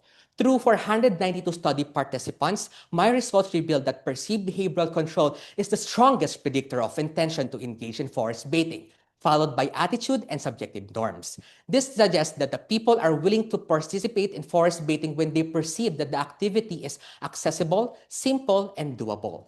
These findings can help the management of Mount Makiling design programs and introduce forest bathing through a holistic and science-based approach. Forest bathing can then be promoted as beneficial practice for people's well-being, which will eventually lead to community empowerment and forest conservation. So the next time life feels heavy, remember, the forest is waiting. Step inside and let the nature heal you. Thank you, and may the forest be with you all. Thank you, Carrie.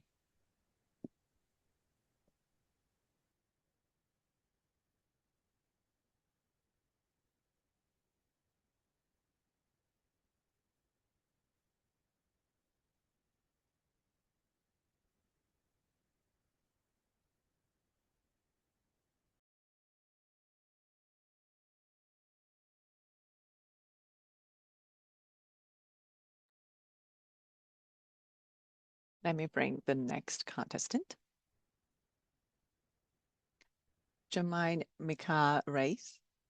Hello, can you hear me now? Yes, I can hear you and also can see you. Okay. Awesome. Let's give the judges a minute.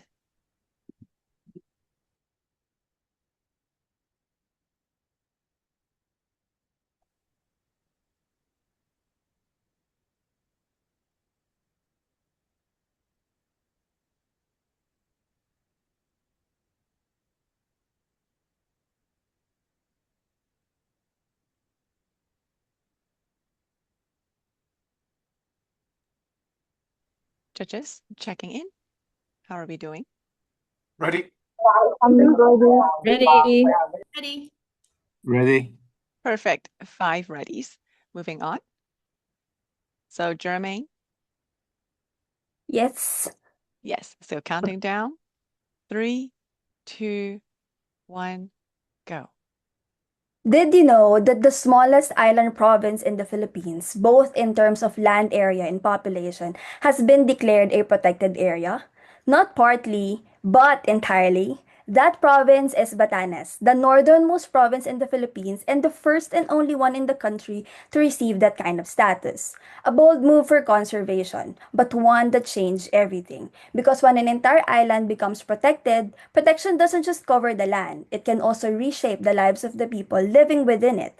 And for Batanes, it's the Ivatans. A total of 4 protected laws exist in Batanes: the Republic Act 7586, Proclamation Number 335, Republic Act 8991, and the Republic Act 11038. These laws define protected areas as areas of land and water that are set aside for their unique natural value and are managed to protect biodiversity and prevent harmful human activities. But aside from being a protected area, Batanes is also an ancestral domain through the Indigenous People Rights Act of 1997. Batanes, as a protected area, combined with its unique topography and geographic location, limits the Ivatans' access to vital resources, thereby compromising their basic needs such as food and shelter. My research explores what happens when an entire province becomes protected, from environment and economy to culture and community. And using SWOT framework, I analyzed 7 key assets, namely physical, natural, human, social, cultural, financial, and the legal and political. Through key informant interviews with both locals and institutional stakeholders from 4 of 6 municipalities, Basco, Ivana, Oyugan, and Sabtang, I captured policies not just on papers but the real voices and experiences of the Ivatans living under this declaration. The results of my study aim to guide and help the management and implementation of Batanes Protected Area. But beyond Batanes, it can also serve as reference for other protected areas across the Philippines as they craft policies that balance conservation, and community well-being. And through its contribution to the project Access and Benefit Sharing Policy Options for the Sustainable Management of Batanes Protected Landscape and Seascapes, my study aims to provide inputs to policy options that doesn't just protect the land, but also sustain the lives and heritage of those who call it home. Because in Batanes, true protection isn't just about saving landscapes and seascapes. It is about ensuring equity and harmony between the nature and the people. Thank you very much. Thank you, Jermaine.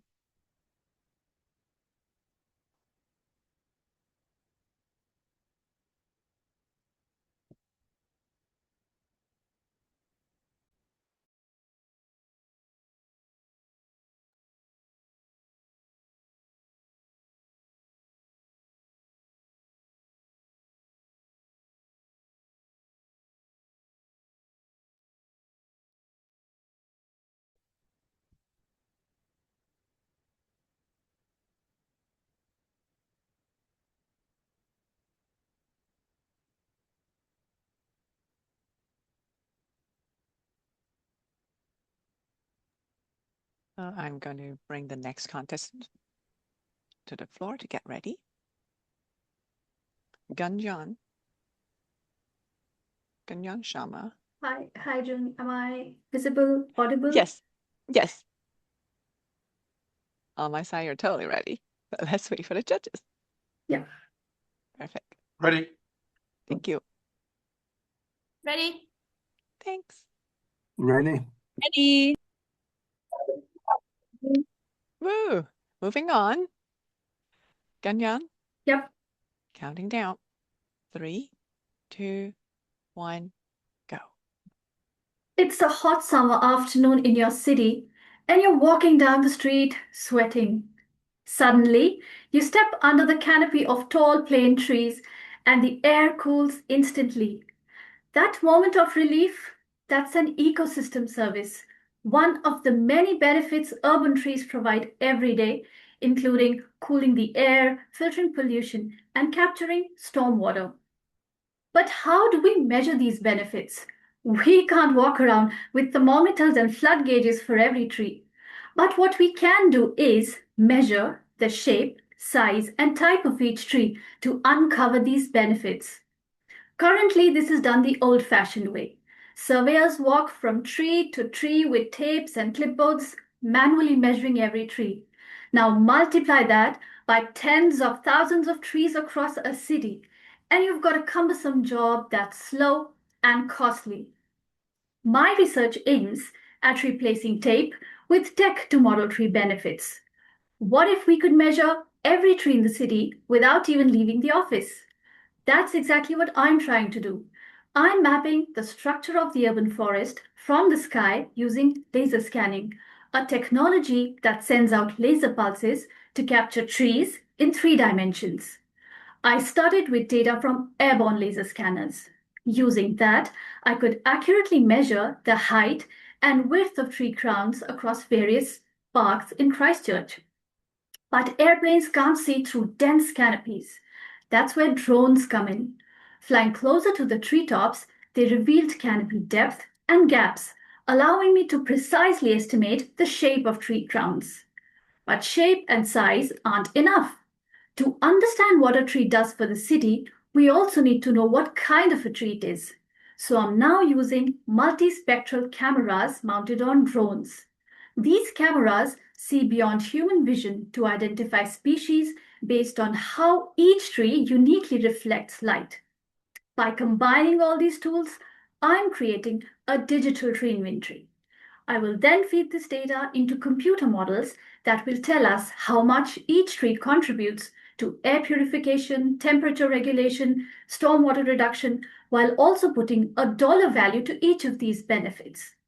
So this isn't just about replacing fieldwork. My research gives cities the tools to make smarter decisions about their green spaces. By understanding our trees better, we can manage them well and ensure that their benefits are fairly distributed across all communities and neighborhoods. Because ultimately, it's not just about counting trees, but making every tree count. Thank you. Thank you, Gancham.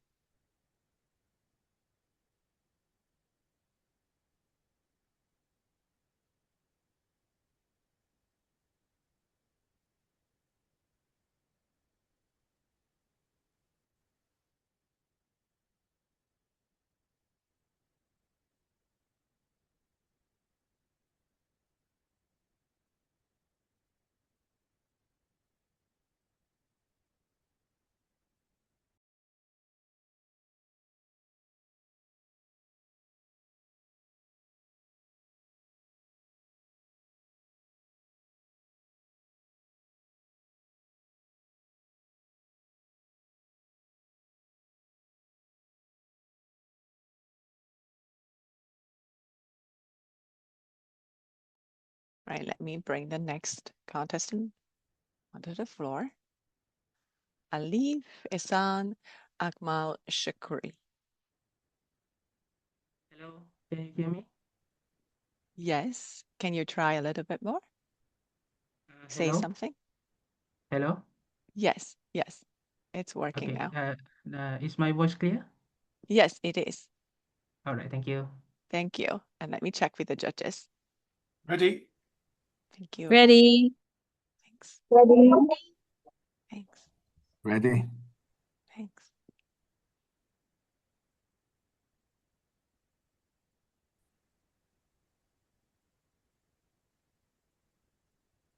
City, did I hear you or did I miss you? Okay, great. Thank you so much. So Alif, Yes. yes, counting down. 3, 2, 1, go. Ladies and gentlemen, when we discuss about nuclear, the scary explosion of Hiroshima, Nagasaki, or Chernobyl suddenly flew into our mind. We are born to believe that nuclear is a destructive power beyond humans' control. But what if I tell you, the power that once used in war can now be used to grow rice? Yes, from atomic bombs to rice field. This is the story of how we are turning the world's most feared technology into a tool of hope for food sustainability. Hello everyone. Firstly, join me to unravel the real problem of Malaysian rice. Since 2020, they could only produce 70% of the rice needed daily in Malaysia. The numbers were decreasing annually by 5%. This year, we never know what is left for us.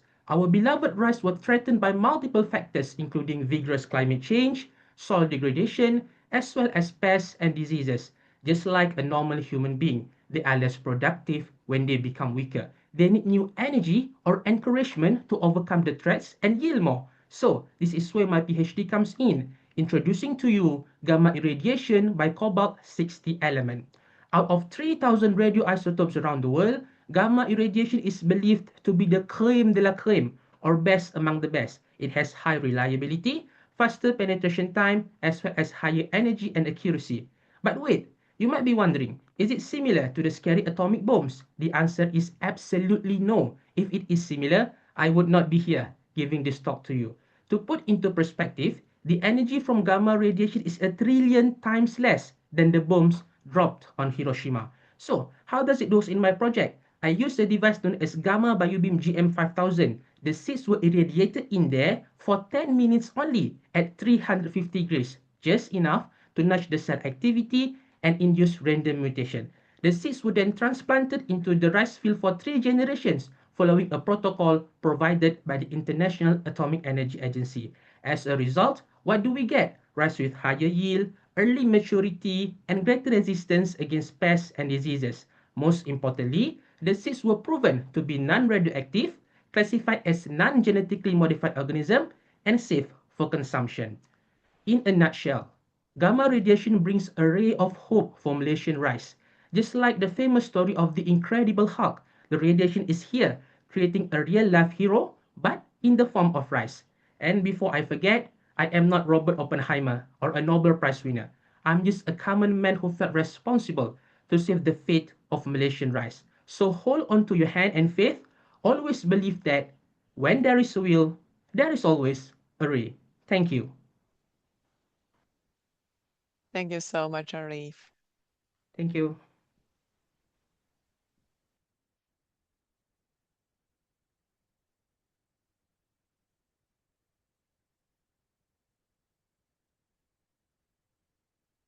Thank you. While we are waiting, and then I would like to invite my next guest speaker, Dr. Thakur Silwa from Tribhuvan University in Nepal. Dr. Silwa, can I Hello hand over to everyone. you? Hello everyone. Can you hear me? Yes, I can. Okay, good. Now I hand over the mic to you now. Thank you. Thank you.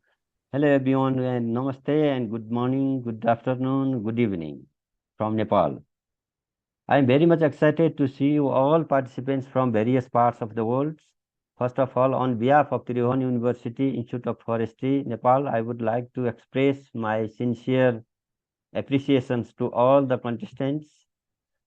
Your patience, creativity, and commitment have truly impressed us. Each of you have demonstrated not only strong knowledge, but also the courage to present your idea with confidence.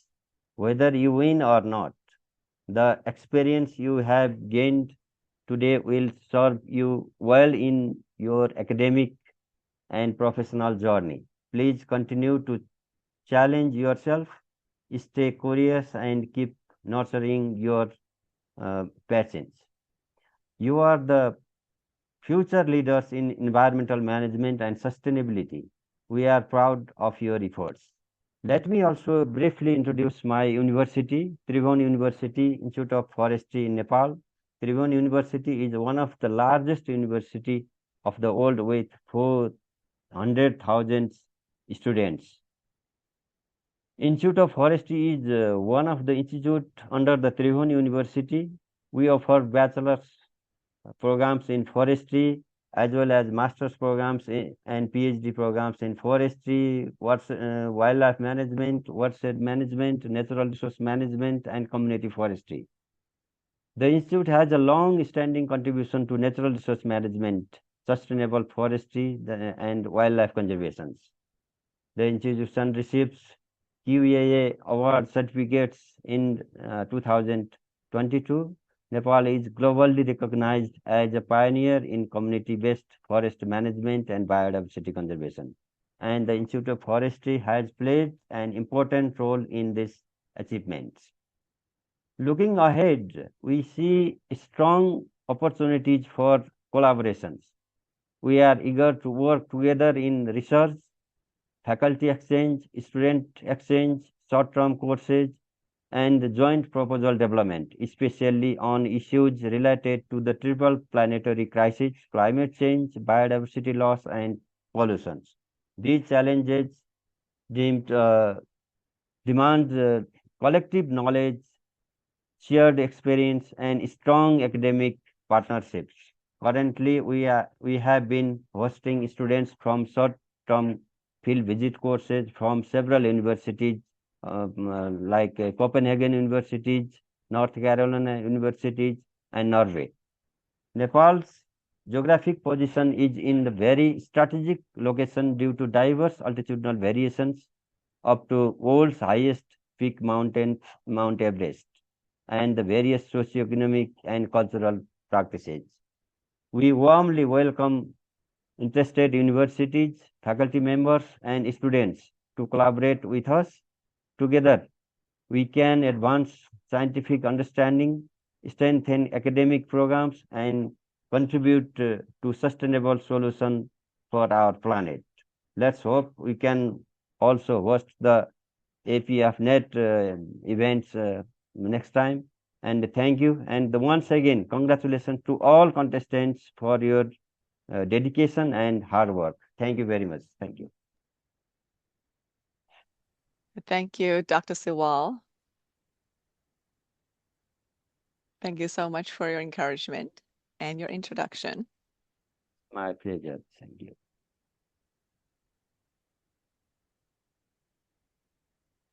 Well, during the call that I indeed received a very lovely video that I really want to show to the whole group. It's from our Beijing contestant branch here. Not sure whether you can see. You cannot. You can't. Okay. So let me remove my screen here.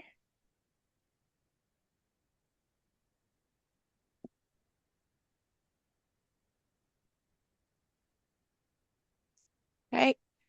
Then this is a lovely video from our Beijing branch.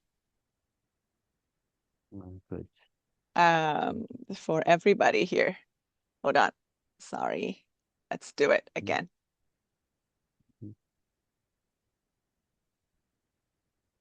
All right. This is a lovely video from our BFU folks. It seems that they are still in a very good mood in cheering everybody on. We actually said, go, go, BFU! You cannot hear? We want to say, everybody go, go! Yeah! All right. So thank you very much for the short break and everybody, and moving on to our next contestant. And we are counting down the 6 right now. So our final 6th contestant, Rizki Koniatori. Can you see me and hear me? Yes, perfect. Okay. Awesome. Counting down. 3, 2, 1. I'm not see the slide. Yes. Then after the go, then I will show it. Ready? Okay. Okay, Yeah. awesome. Yes, let's do it again. 3, 2, 1, go. Have you ever heard a baby cry? It hits you instantly, doesn't it? That cry is a biological alarm signaling that something is wrong. Now, imagine our planet has a baby, a sensitive creature that reacts the moment its environment changes. That creature is the amphibian. Just like baby skin is sensitive to heat or cold, amphibians absorb everything through their porous skin. A slight rise in temperatures, a bit of pollution, they feel it first. They are nature's alarm system, but unlike a crying baby, the warning is often silent and ignored. This is the reality for the species I study, the bleeding toad or Leptoprine cruentata. This toad is endemic, the only protected amphibian in Indonesia, and critically endangered species. But unlike tigers or orangutans, it is a non-charismatic species. It doesn't get the spotlight. It is poorly understood and overlooked. So through my research, I'm giving this quiet species a voice. Think of my research as a time machine. I use advanced computer modeling to predict where this toad can survive in the future. I simulated different scenarios, from a world where we actively fix climate change to a world where we do nothing. And the results are stark warning. By the end of this century, their safe home, shown as the red area on my slide, will shrink drastically. Even with our best effort to fix climate change, they still face a 51% loss. But in the worst case scenario, that loss jumped to 70%. As the earth warms, they are being pushed higher and higher up the mountains until there is nowhere left to go. This brings us back to the crying baby. Just as we wouldn't ignore a child suffering from a fever, we cannot ignore the bleeding toad. The struggle is our warning. If the mountain forests become too hot for them, eventually the ecosystem will collapse for us too. Protecting this tiny sensitive toad isn't just about saving one species. It is about keeping our planet alarm system working. It is about saving the water and forest we all rely on. So next time you hear about the suffering amphibians, remember, it is not just a toad. It is a cry for help from our own futures. Thank you. Thank you, Rizky. Sorry Yeah, that I wasn't aware of the screen was not brought on the first time. yeah, no worry. Thank you. Thank you.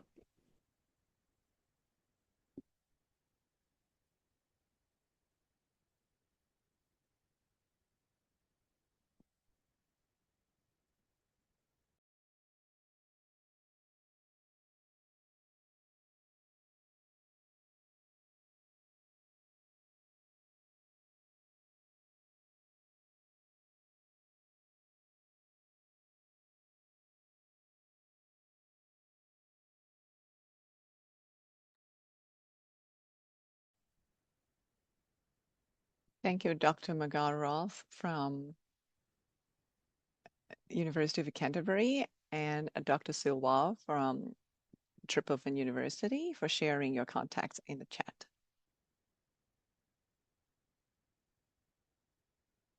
And let me bring the next contestant,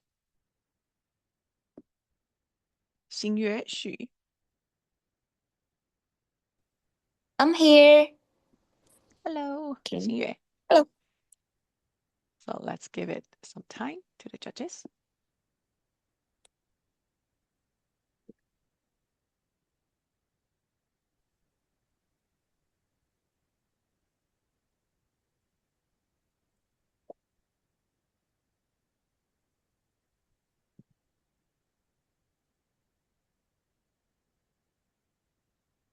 Checking in with the judges to see how we're doing.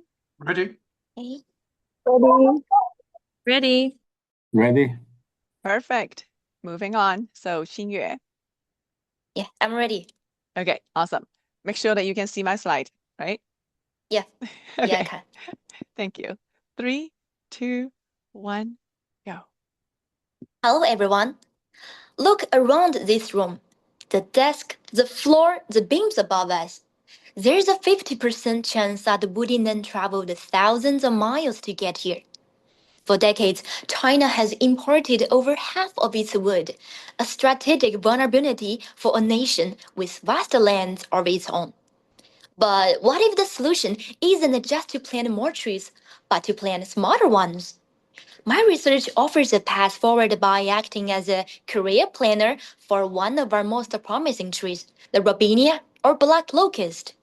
We explored 3 ways to grow it: from seeds, from root cuttings, and from sprouts. Just like people with different backgrounds excel in different professions, these trees from unique origins also develop distinct skill sets. First, we have the bodybuilder trees from root cuttings. They grow thick and robust, producing the densest, strongest wood. perfectly suited to be load-bearing pillars in construction. Then there's the supermodel, trees from seeds. They grow tall and remarkably straight with impactful form, making them the ideal choice for fine furniture and decorative panels. Finally, we have the endurance athlete, trees from sprouts. They may start slower, but they develop reliable strength, excellent for general structures that don't require the highest precision. We tracked their 14-year race. The endurance athlete started fattest. The bodybuilder led in the middle, but the supermodel rose above the knot, climbing the tallest crown. And that is why the result is very clear. By simply choosing the right region, we can cultivate a forest for a specific purpose. And this is the essence of precision forestry. This work changes how we see a forest. You see, a forest is no longer just a source of generic wood.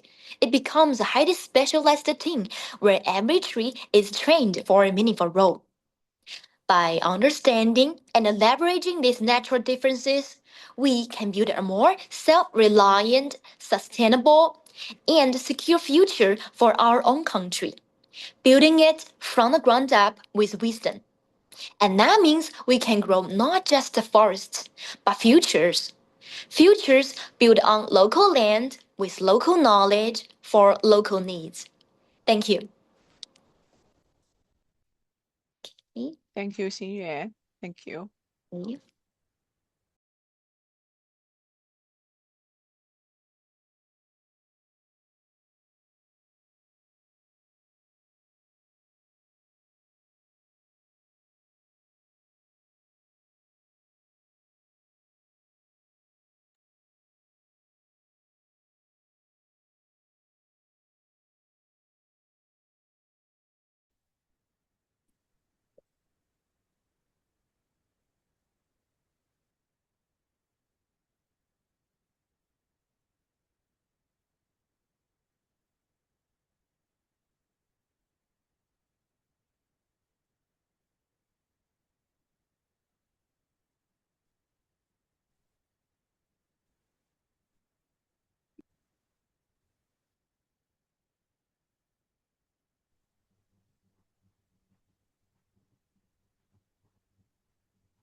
Okay, I would like to invite the next contestant to get ready.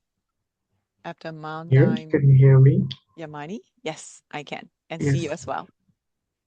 Amazing. Thank you.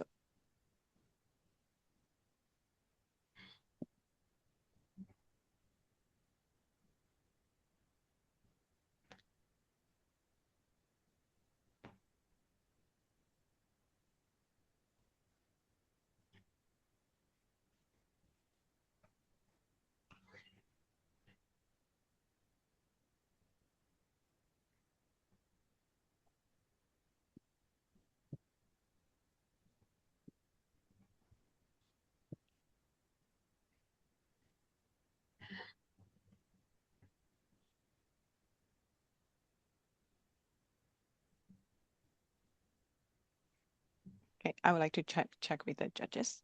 Ready? Ready. Ready?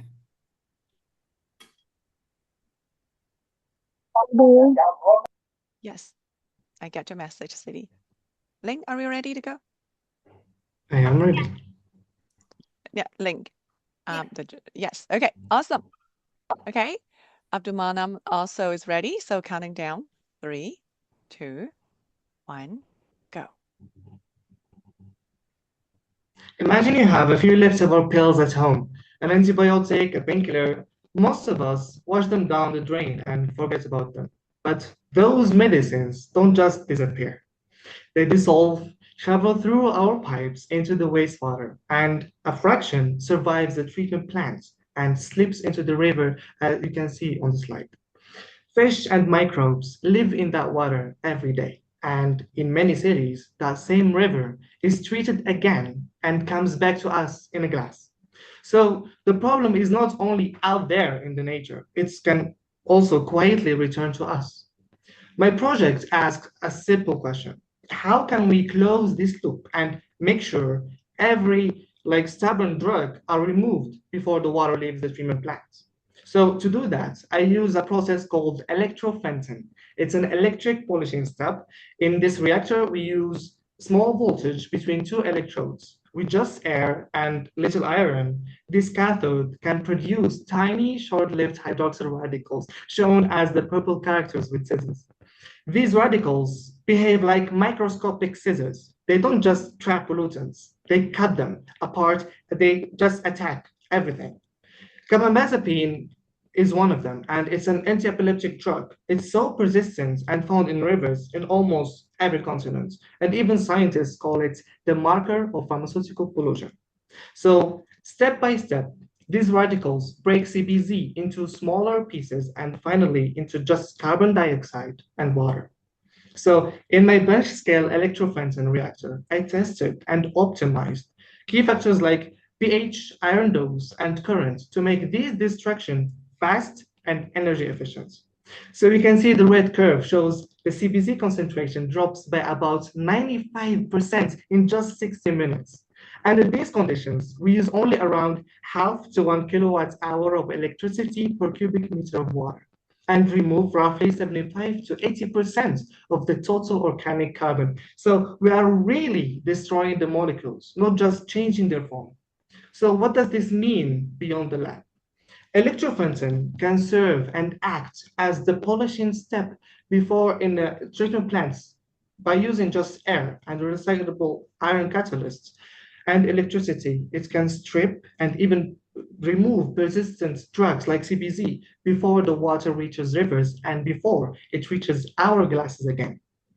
Clean water is not a luxury, it is a loop, and my work aims to close that loop with safe radicals and smart chemistry so that the water we return to the nature is as clean as the water we hope to drink. Thank you. Thank you, Abdulmanai.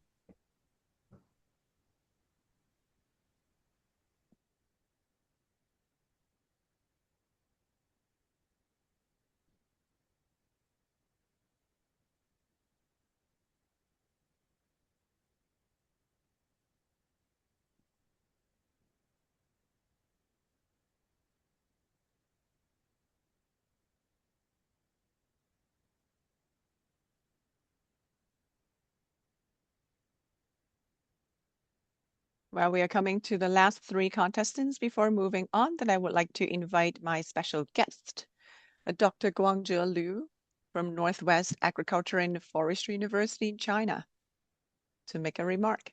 Dr. Liu. Hey. Yes. Yes. Okay. Now, yeah, hand over to you. Okay. Thank you.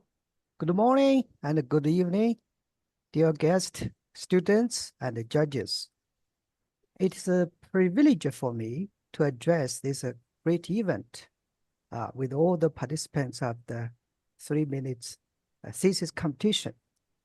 Actually, I have attended 3 times in the last 3 years and witnessed the progress of these competitions organized by the Young Scientist Association. So I would like to take the opportunity on behalf of the Northwest ENF University to express heartfelt greetings and a big applause to all the contestants for their courage and great efforts to share their brilliant research findings and remarkable achievement. I noticed that today there are going to be 22 finalists from 9 institutes across 6 countries to compete for the final list, ranking list. I'm glad to see 2 from the Northwest ANF University. So I would like to say to them and all the finalists that this stage is not just about evaluation or ranking, but celebration. Celebrate the curiosity that brought you here, the resilience that refined your ideas, and the connections you have forged through these experiences. What you have accomplished today transcends the competition. You have demonstrated an extraordinary ability to communicate complex ideas with clarity, passions, and creativity, a vital skill to your life and academic work. What you have sharing embodies the spirit of innovation that drives progress towards future, possibly confronted with different challenges. Finally, heartfelt thanks to our organizers, judges, mentors, for nurturing this platform, and also to our contestants. You have done a great, wonderful job and already redefined what is possible. You have been working hard. Keep it up. Last but not least, I would like to take the opportunity to welcome you, all of you here, to Xi'an, the capital city of Shanxi province, a city over 3,000 years history, where Terracotta Museum is waiting for your visit. Well, my home university is located, a university with 90 years old, leading in the agriculture and forestry research in the arid and semi-arid area of China. Thank you, and best of luck to all. Thank you. Thank you. Thank you, Dr. Liu. It's well said. Thank you. I think it's very important for all the contestants to hear it and also to keep the last 3 moving on. Yes.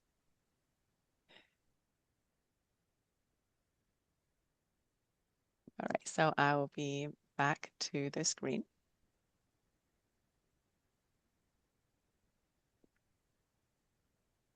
And next, let me bring up our next contestant, Mei Yang. Hi, I'm ready. Perfect. So counting down, 3, 2, 1, go. Ladies and gentlemen, imagine walking through a carnival forest, feeling peaceful and relaxed. But what you may not realize is that deep in the trunks, a little beetle is written to completely reshape this forest. And this beetle called Seminotus bifasciatus, a small beetle but a big destroyer. It bursts through the wood of cypress and juniper trees, cutting off their lifelines and leaving behind silent, dying forests. In Asia, it has already caused severe ecological and economic damage. As climate warms, the risk will no longer be regional. It could be global. So here's a real question my research tries to figure out. How are these pests spread as climate warms, and can nature itself help us fight back? So as we all know, forests are not just weather systems, right? They are living networks. So this past exists depends not only on a climate situation, but also on relationships with their host plants and their enemies. Ignoring these relationships is like trying to predict a chess game by watching only one piece. Yet surprisingly, most of global risk assessments still ignore these biological interactions.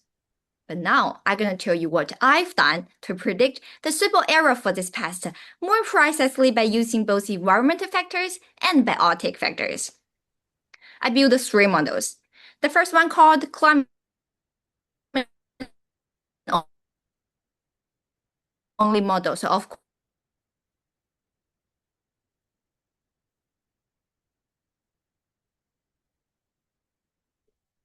course, I only use COVID and defense force. I ran 3 models under different climate change scenarios and compared the results, which were really eye-opening. If we only concern climate, the path range could expand dramatically, and when host plants were included, risk just grew even higher. However, after added the key natural enemy, something fascinating happened. Large areas once highly suitable for this path became low or moderate risk zones. Nature, in a sense, fell back, and the models capture that. So my research doesn't just predict where the path might go. It quantifies how biotic factors reshape the climate-driven risks. And also, my finding reminds us that pest management isn't just about a chemical or a physical way. Actually, biological control could be the most powerful tool for forest protection in the climate change scenarios. And it's also an evidence-based way to keep forests resilient. So everyone, next time you walk under the shade of a pine tree, please remember this marvelous story, one about adaptation, balance, and hope. Thank you very much. Thank you, Mei Yi. Thank you.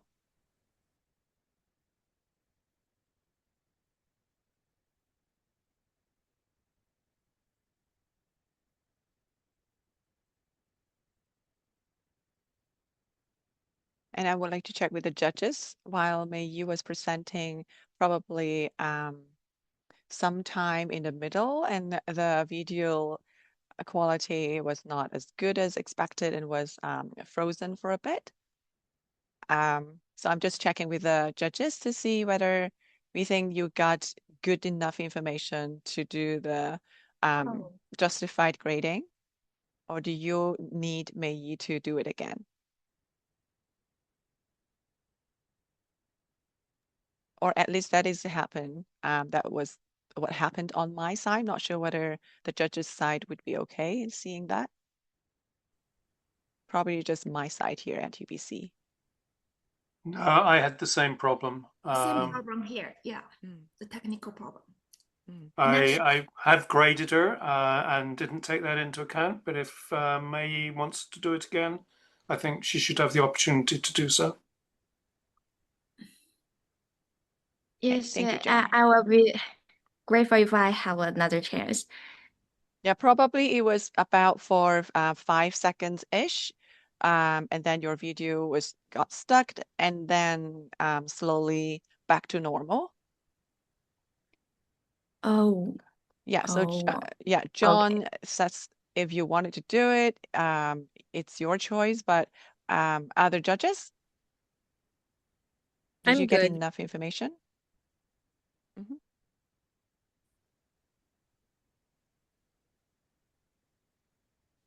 Okay, so Mei Yi, do you want to do it or do you want to? You're Yes, good yes, it's my pleasure. to do it again? Okay, Yeah, thank you so much. of course. Let's do it. Okay. Okay. Right, don't get impacted, okay? Ready? Take a deep breath. Okay. Yeah.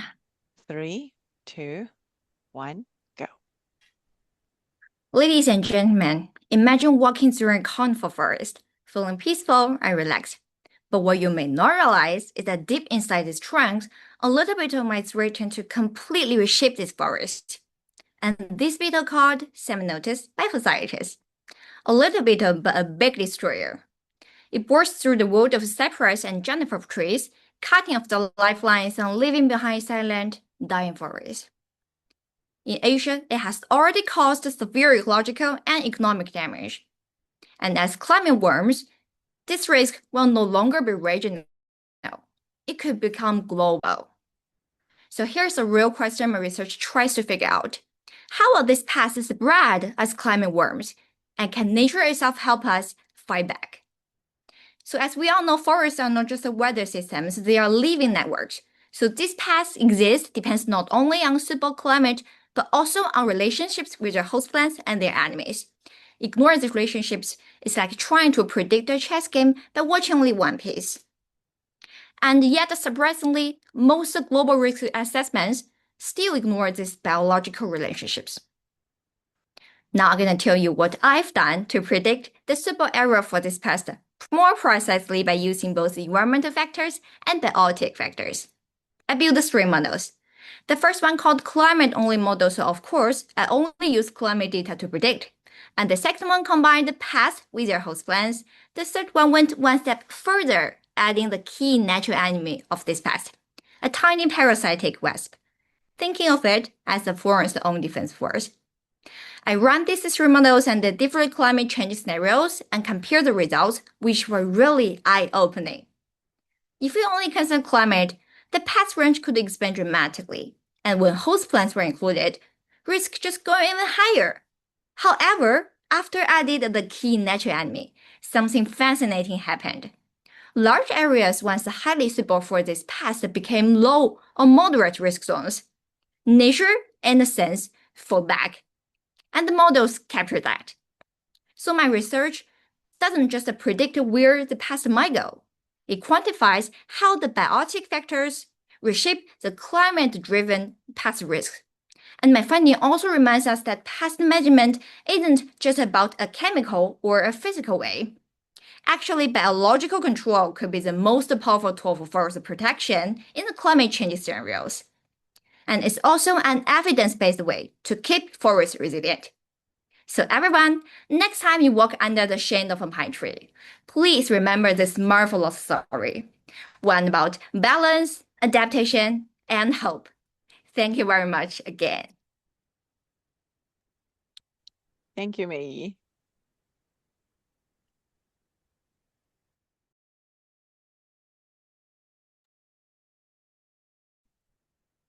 Okay, I would like to invite the next contestant up on the floor. Qianhui Yu. Hello, can you hear me? Yes, I can. Yes, I can see you now. I'm ready. Okay, thank you. So let me check with the judges. How are we doing, judges? Ready. Ready. Ready. Ready? Awesome. City, how are we doing?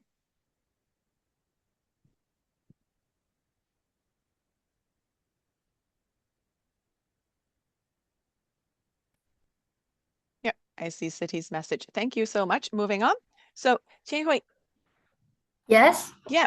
I'm ready. Okay. Awesome. Counting down. 3, 2, 1. Go. Hello, everyone. Today, I'd like to share with you our recent development, Earthwood, a sustainable wood-based material designed to make buildings more energy efficient. As we know, buildings account for a large share of global energy consumption, and the resulting carbon emissions cause severe environmental challenges. Therefore, improving building energy saving is crucial. Among many strategies, thermal insulation and radiative cooling are considered highly useful. However, traditional insulation or cooling materials often suffer from high energy cost in preparation, poor scalability, or limited mechanical performance. Wood, on the other hand, is abundant, renewable, and has served as a green building material for millennia. In this work, we developed Earthwood from nature wood by simple chemical treatment and ambient drying. Compared with conventional building construction materials, our strategy is low carbon, energy saving, and scalable. After removing lignin and hemicellulose, the wood cell wall becomes highly porous, leading to a very low thermal conductivity. At the same time, Earthwood retains the multi-scale structure of nature wood and gives it a high mechanical strength. This design addresses a long-standing problem of traditional insulation materials, the difficulty of achieving both low thermal conductivity and high mechanical strength. Earthwood also shows excellent optical performance with high solar reflectivity and infrared emissivity, allowing passive radiative cooling. Building energy simulations indicate that when Earthwood is put on the roofs and inside walls, it can save about 40% of cooling energy consumption. Moreover, across China, the simulations show significant energy saving potential. especially in the southeastern regions where cooling demand is the highest. In summary, Enswood represents a sustainable, scalable, and high-performance alternative for building thermal management. We believe that Enswood not only offers a practical material solution for energy-efficient buildings, but also contributes to the broader transition toward a low-carbon and sustainable world. That's all. Thank you. Thank you, Qianhui.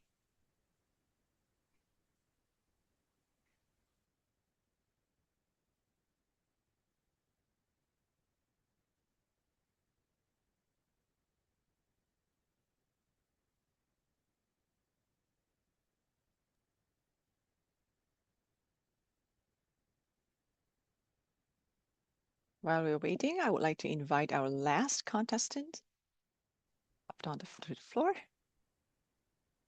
Yue Zhu. Hello, can you hear me or see me? Yes, I can hear you and see you well. Okay. Yes. Let's give it some time.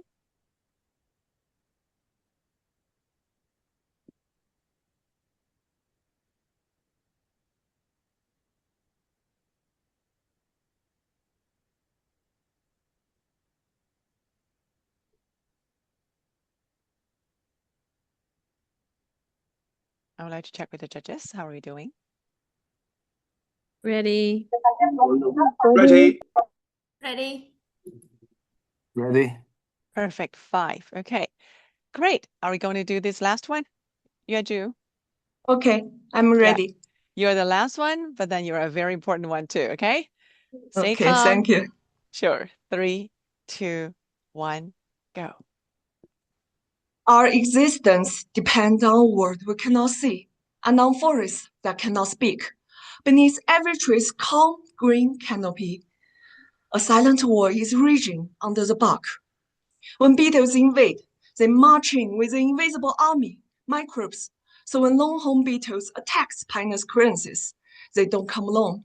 They bring allies that rewrite the forest rulebook, changing how trees breathe, decay, even defend themselves.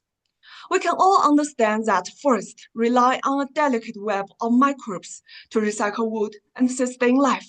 So what happens when that web snaps? When beetle invasion shatters the hidden balance that keeps trees alive?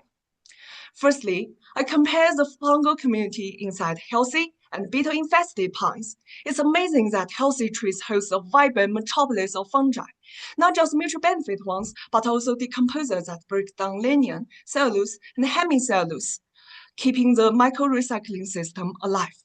But when beetles invade, that diversity collapses. The original decomposers fade away, and the pathogenic fungi, the troublemakers, takes over. It's as if the nature's recycling crew has been laid off and replaced by vandals. Secondly, to understand what these collapses means for the tree, through isolation and enzyme assays, I found that wood-degrading fungi, such as trichodoma, fusarium, and penicillium, they didn't vanish, but were far less abundant in infested pines. Their loss means the tree's inner recyclers are gone, and with them, the power to maintain balance beneath the bark. Thirdly, to make sense of this chaos, I tend to combine machine learning models to identify fungal players that act as molecular fingerprints, which signals beetle infestation. In doing so, we unlock the hidden narrative within the fungal community dynamics. Hence, the beetles aren't just bringing bad company, they're systematically disarming the tree by silencing its original fungal bodyguards. This microbiome shift matters. By tuning in to the voice of microbes, we can detect forest stress long before a single needle turns brown. My work turns these fungi into storytellers. By listening to them, by tracking the biomarkers, we can build an early warning system that hears trouble before the trees cry out. So next time you walk into a pine forest, green, peaceful, and full of life, just remember, underneath the bark lies a fragile living balance, and the microbes are the first to tell the story. Thank you. Thank you very much. Yeah, thank you.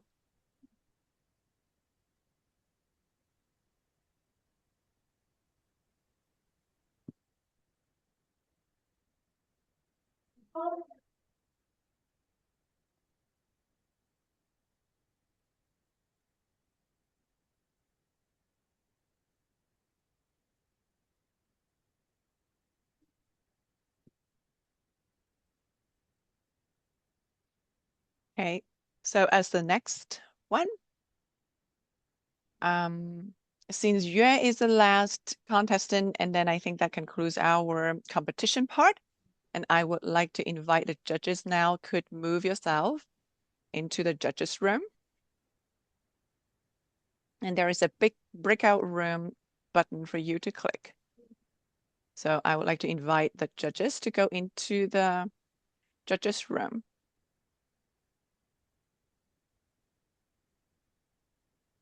And I would like to check. Can you see the judge, the room, the breakout room now? Oh, there we go. Okay, got it. Okay, and only judges can go in, okay? Only judges.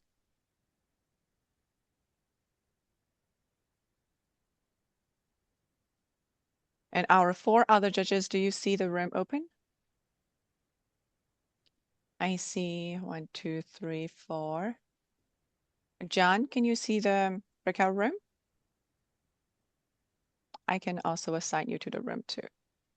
Or I can, yes, I see. Yes. Okay, great. And now all the judges are in the room right now. And I would like to move on with the UBC Faculty of Forestry. And then we have my colleague, Dr. Anil Shrestha here. Dr. Shrestha. Thank you, Chun, for this opportunity. While judges they are doing those crucial activities, I am going to talk about a bit about our faculty of forestry. I hope you guys have still some energy. So myself, I'm Anil, as June introduced me. I'm a lecturer and senior researcher at Faculty of Forestry.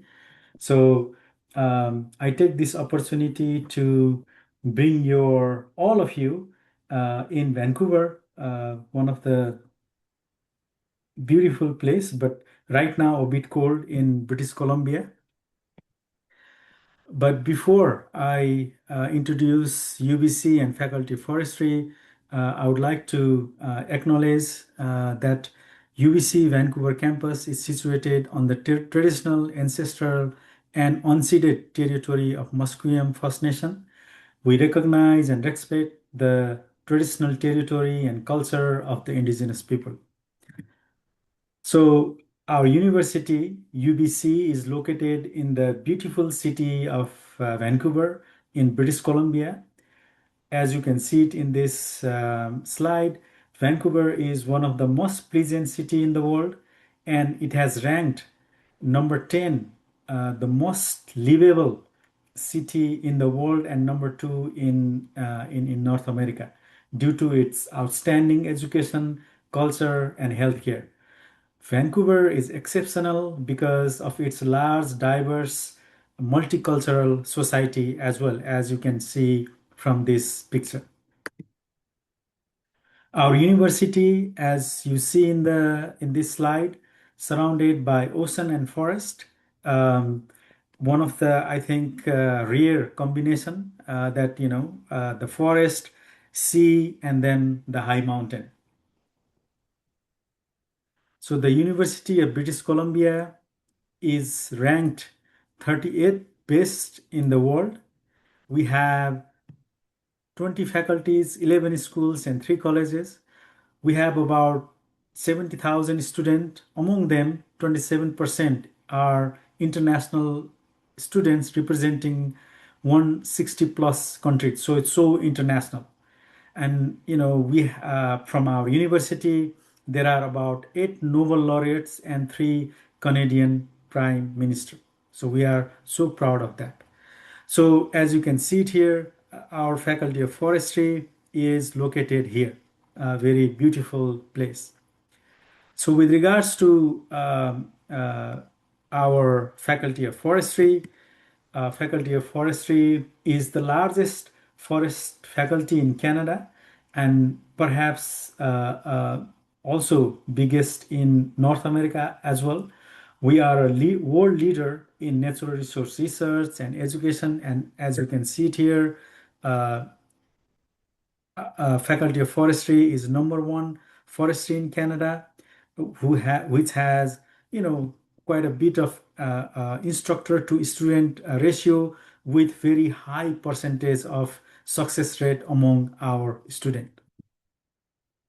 Just to quickly give you our faculty structure, we have 3 different departments within our faculty: Forest Resource Management Department, Forest and Conservation Science Department, and Wood Science Department. And we also have 2 research forests, Malcolm Knapp and Alex Fraser Forest Research, where we do forest research, but at the same time, those are the places where we provide experiential learning for our undergrad, master's, and also PhD students. In addition to that, we also have Haida Institute, which is an indigenous institute where we provide research and programs related to indigenous culture, lifestyle, and their ways of conserving forest. In addition to that, we also have Byproduct Institute and Advanced Wood Processing Center, which of course, talk about or focus on wood and things like that. On top of that, we have 4 different research center, including Asia Forest Research Center, where I'm working. And there are also these 2 new centers that I'd like to draw your attention: Center for Wildfire Coexistence and Center for Indigenous Land and Stewardship. Just to give you some glimpses about who we are, there are about 1,246 undergraduate students. There are about 435 graduate students. Those both include masters as well as PhD students, and among them 44% undergraduate students are international, whereas 55 graduate students are actually international students representing 40 plus countries. So we are again so international. With regards to academic body, we have about 100 plus professors and lecturers, including 41 adjunct faculty members, for which we are getting support from 60 plus admin and research staff. So we offer 3 different undergraduate programs: Bachelor's in Science in Natural Resource, Urban Forestry, and the newest one program. I think this is the first one, as far as we know, Bachelor's of Indigenous Land Stewardship. Within Bachelor's of Science in Natural Science Resources, there are 6 majors, as you can see it here: Bioeconomic Sciences and Technology, Wood Product, Forest Sciences, Forest Management, Conservation, as well as Forest Operation. With regards to our graduate program, we offer research-based master's and PhD programs, Master of Science, as well as Masters of Applied Science in Forestry. And as you can see it here, most of those master's degree are from 2 to 3 years, whereas the PhD is actually from 3 to 5 years. In addition to research-based master, we also provide course-based masters such as Masters of Forestry, which we actually collaborated with European University. In addition to that, we also provide 1-year professional master's degree. For example, Masters of Sustainable Forest Management, Masters of International Forestry, Masters of Geomatics, as well as Masters of Urban Forestry Leadership. And this professional master's degree, it actually provides you hands-on experience for these particular subjects. And for you, maybe you might be interested to know what different kind of research that we do. So as you can see it here, we do very different thematic area of research. So Faculty of Forestry is a global leader in advancing science and practice in biodiversity management, bioeconomy, conservation, as well as sustainability using cutting edge science. So, as you can see it here. And for those of you who are interested what we actually do, so after this presentation, I'm going to share those web pages. So these are some of the different labs within those 3 different departments. So on your left hand side, this is related to forest and conservation. In the middle, labs and research related to forest resource management, and on your right hand side, labs and research facilitated related to wood science. So now I just quickly wanted to share some of the overview of faculty facilities.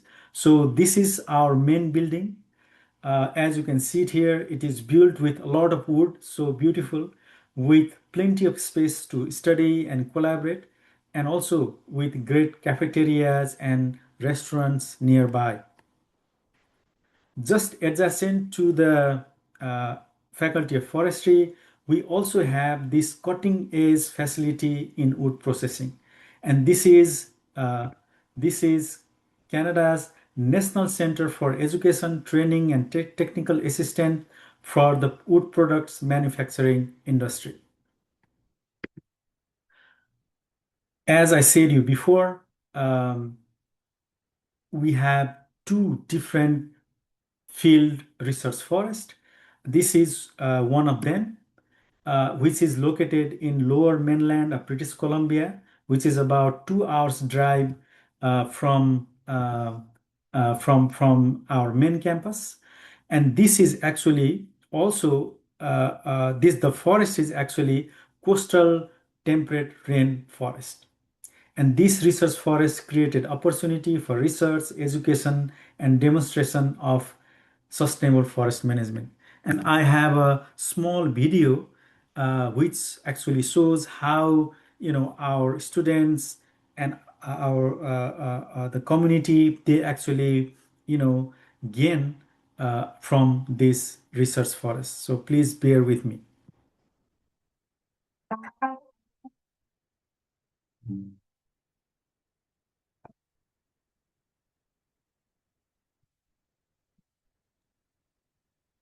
And I think that you need to share the sound while sharing the video.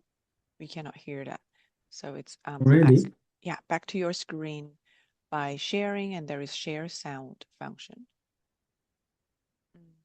It's on Zoom. So when it's on Zoom. So if you unshare and do the share again. Stop sharing. If you stop sharing, and then when you share, click the screen, but then you will find on the right hand side is a sound share. Share sound, is that checked? Because we cannot hear the sound. This is the full sound. I know, but it's on the share the screen on the right before you click share, the blue button share, and there should be a option for you to share sound, and you need to check that share sound.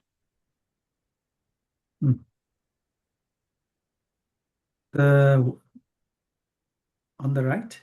Yeah, can you see on the right, and there is a share sound button? I see the share, just share. Just the share? Yeah. Okay, the Malcolm Knapp video? Yeah. Yeah, or maybe I can do the sharing here. Let me see. Do you want me to try out here? Yeah, Okay, yeah. I can help. Sorry, everybody.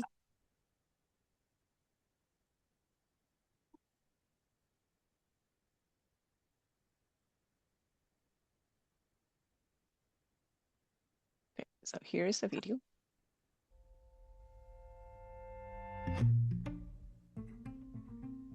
In both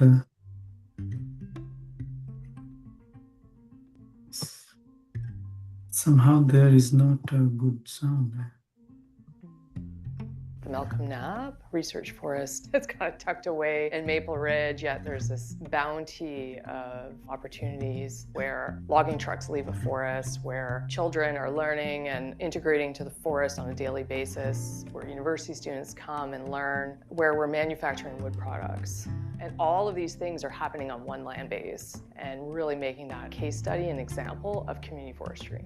I have had a very long connection with the research forest in Loon Lake pretty much my whole life. My favorite spot here currently is actually where we're standing. It's a super powerful place to be here because you can just feel the energy and like the sense of home. I've spent quite a bit of time here, seen the forest grow over my career that started at UBC in 1983. My class, we volunteered to build a bridge here and trail as part of the infrastructure, and we would go out in the forest and do our work and then come back and go swimming and lie on the dock, and it was kind of like summer camp. It's incredible how much this place means to me. Watching students year after year, having never experienced being out in the woods before and come out and not be afraid to get their boots dirty or their pants dirty is a really impactful experience. We're very fortunate to have the Malcolm Knapp Research Forest as a living lab. It allows faculty and our students to do very critical research and look at important issues, whether they're related to hydrology, biodiversity, ecology, and sustainable forest management. That has impact on a local, national, and international scale. Forestry is a long-term game, and this forest isn't influenced by forest policy from the province, and that has created an environment where things can be done differently, innovation can be applied. And so if I talk about forest practices over the 40 years of my career, there's been tremendous change and a different way of thinking about how to manage forests, and this is where all that starts. My own research project is building a planning tool. Being able to talk so openly with the foresters here at the Research Forest is really important in making sure that I build a model that's usable by forest professionals. Being able to come out and see that what we're learning isn't just words on a page. You can see in real time the impacts of all the decisions that the people at the faculty have made before you on the landscape, and how the decisions you make, they can impact other students going forward, I think is really impactful. We are at the crossroads when it comes to forestry, forest management, and environmental stewardship, where we have to answer these bigger questions, and there's no better place than the Malcolm Knapp Research Forest to address these issues. The infrastructure at the Research Forest, they date back to the 1960s and have basically outlived their usefulness at this point. So we're looking to upgrade and develop a facility that has the capacity for more learning, for more education for university students, but also for that community outreach, as well as the opportunities that will present themselves and continue to with working with the Cade First Nation. The importance of this area goes so much deeper than what the land actually is. My dad always said that this is the living room of our ancestors. I've been blessed with an opportunity to provide artwork, and I'm just really proud as a Cade First Nation member to have some sort of influence here, because I hold this place really close to my heart. The opportunities here, having research and practice go hand in hand, is what really makes this place very special. Honestly, it definitely feels like coming home. When I reflect on the opportunities I've had to be involved in forestry in British Columbia, it all started here. And I have really felt I needed to give something back. Over the last 25 years, Loon Lake Lodge was fully redeveloped with the support of donors. And without that support, that vision would have never occurred. And the same goes with this new renewal project. We're at this pivotal moment where the forestry industry needs to transform itself across all of Canada. And to me, this is part of that vision.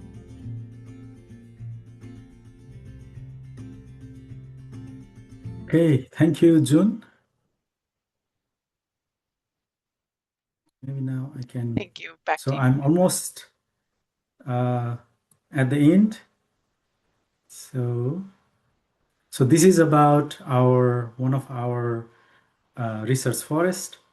And so now I'm going to quickly share you about the other research forest. Oops.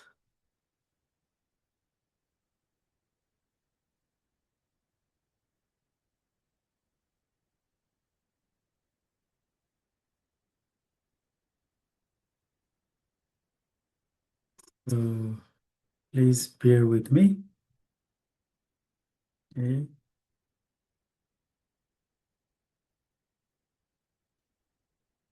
There. Cool. Okay. Now, yeah, sorry about that. So this is Alex Fraser Research Forest, which is located in south central British Columbia, which is a bit far away from our main campus. It takes about 7 hours drive from Vancouver. And like as I said before, Malcolm Knapp is a forest where we have found coastal temperate rainforest, whereas this forest is more boreal forest. And Haida Institute, as I said you before, this is also part of our faculty, which is located in a small island called Haida. And this institute actually offer programs about indigenous culture, lifestyle, and which is of course also located in the traditional territory of Haida indigenous people and community. So with that, I would like to thank you guys for listening and wish all the participants best of luck. And then I think we have some activities to do. Thank you. All right, back to me. Yeah. Mm-hmm.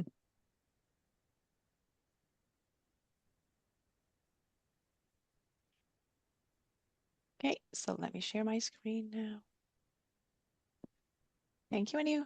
All right, so next one. I've been talking all about this in the past, I think probably 2 weeks, 3 weeks already to everybody. The global networking moment. This is the one. Okay, so I am opening the rooms right now, and I would like you to look for the breakout rooms right now. So I am opening all the rooms so you'll be able to see. I have the forestry room, ecosystem room, and also wood and materials room. Depending on your interest, you don't have to go to your study area, but then you can go over there to meet with new people. I want to highly recommend everybody, right, to go in at least one of the rooms to meet with a new person, to get their email, to get to know them. What do they do? Who they are, right? And I also ask people to come with a fun fact of yourself. So don't forget to share a fun fact of yourself. For example, me, a fun fact of me. For example, I love cats.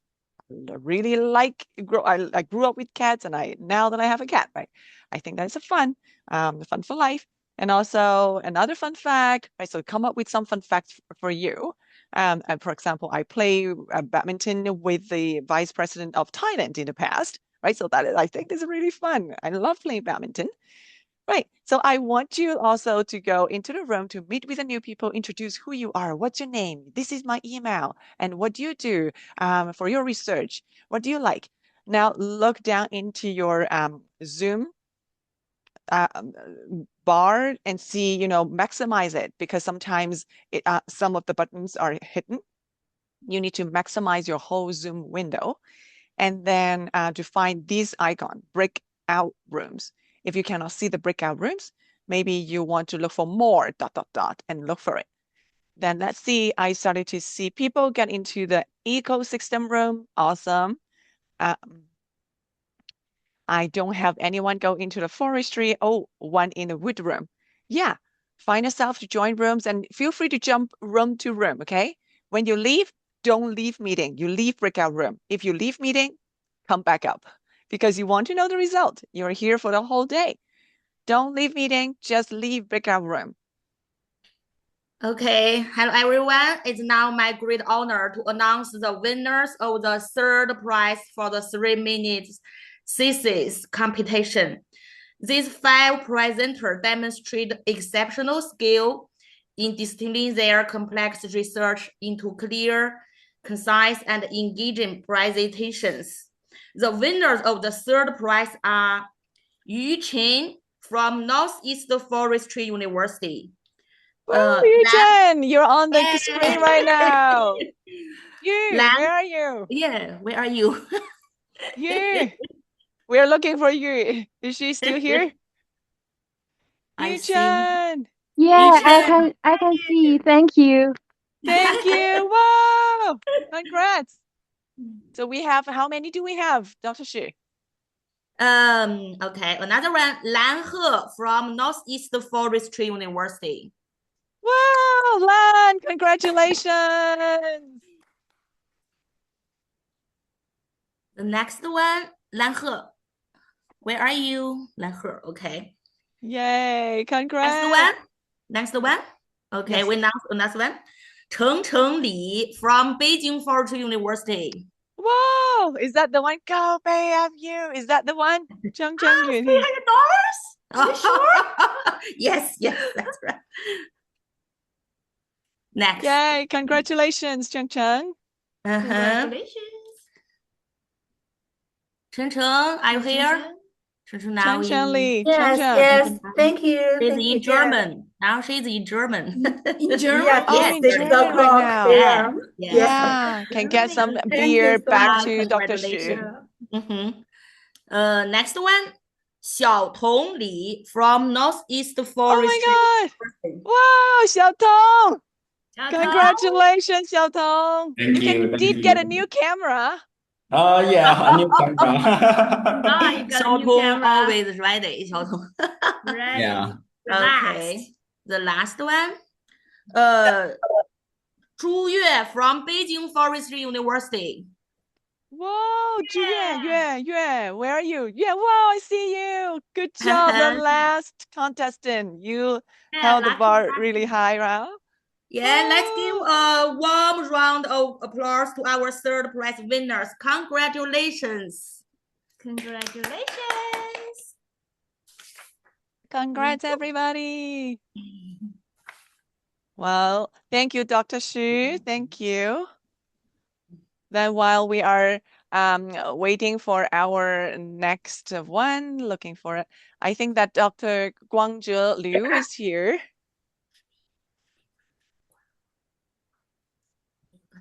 Yes, I'm here. Yes. Yes. Dr. Liu, could you help me to make the announcement? Probably. Can you help? If you can, then let's work this out quickly. Yes. Yeah. I didn't have the name for that. Yeah, I know that someone will immediately send you the secret paper. Oh, secret paper. Did you receive that envelope and the paper on the Zoom? It's no, I didn't. Envelope safe. No, it's yeah, Chen Xiying, something like that. It's a second prize. The second prize goes to Xing Yi Chen. First. Yi Chen, where is Yi Chen? Oh, thank you so much. Oh, Yi Chen from BFU. Wow. Yeah, I'm from BFU. Thank you guys so much. Then congratulations. Okay. Next is Carrie Minada Oliver.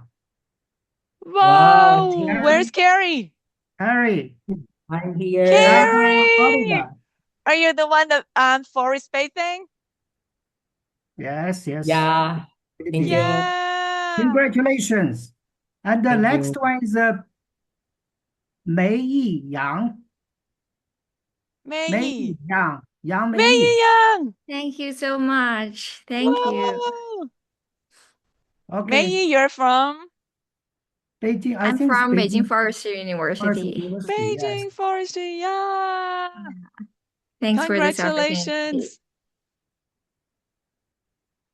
Oh, Okay, okay. congratulations to the second prize winners. Thank you, Dr. Liu. Thank you. Thank you. All right. So last, I think it's the most nervous moment, Dr. John Innes. Thank you.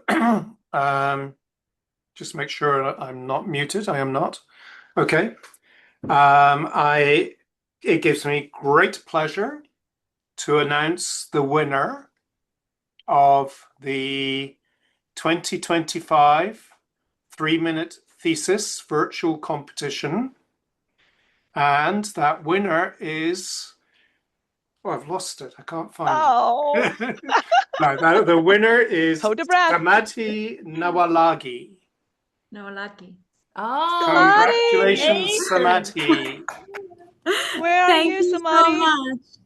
Thank you so much. Oh my God, you need to give another 3 minutes talk right now. Go. 3, 2, 1, go. Thank you so much. I really appreciate it. Thank you very much. Okay, so for those of you who didn't win this evening, you did really well. The judges had a really, really difficult job. We also had a great deal of difficulty ranking. And if you saw the scatter that was there in some of our assessments, you'd realize how difficult it was. Some people liked some, others liked others. We did not rank by university.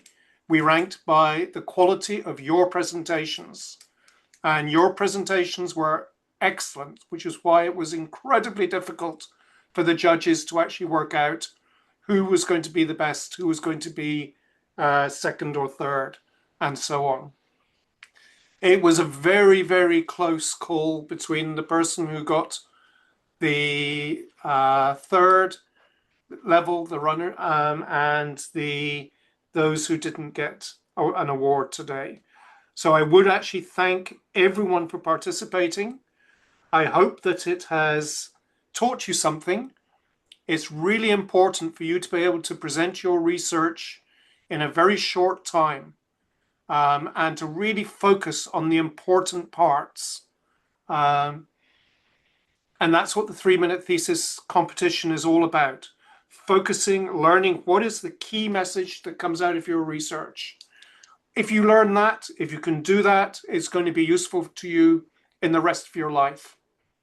So thank you for participating. If you're still in your first or second year studies, or have a bit more to go, you maybe have another chance to enter again next year. But thank you for entering this year, and it really has been enlightening for the judges and for all of us. Thank you. And good night, good morning, good afternoon, whichever time it is. It's getting quite late here in Vancouver. Thank you so much, John. Thank you, everybody, all the judges and all the contestants. These competition won't be such a joy, a moment experience for everybody without you, without every single one of you. Thank you. Our heartfelt thank you to everybody. We wish you to come back next year. We want to see more next year. Make sure that spread the word, invite your friends, and have people to come join us. And we also have more to come for our APF ECM activities. We have monthly webinar. We have great discussions to help you grow as a young scientist. Do stay tuned, stay with us, sign up the AYSA newsletter if you sign up so that we can send you the updates. Thank you, everyone. Well, do send emails to me. Everyone, no excuse. You have my emails. Say hi, send me updates, stay contact. Everybody, good luck to your future. Good luck. I hope to see you one day in person. Thank you. Thank you so much. Good night. Good night. Good night, everyone. Have a good day. Everyone. Good night, everyone. Bye-bye. Bye bye.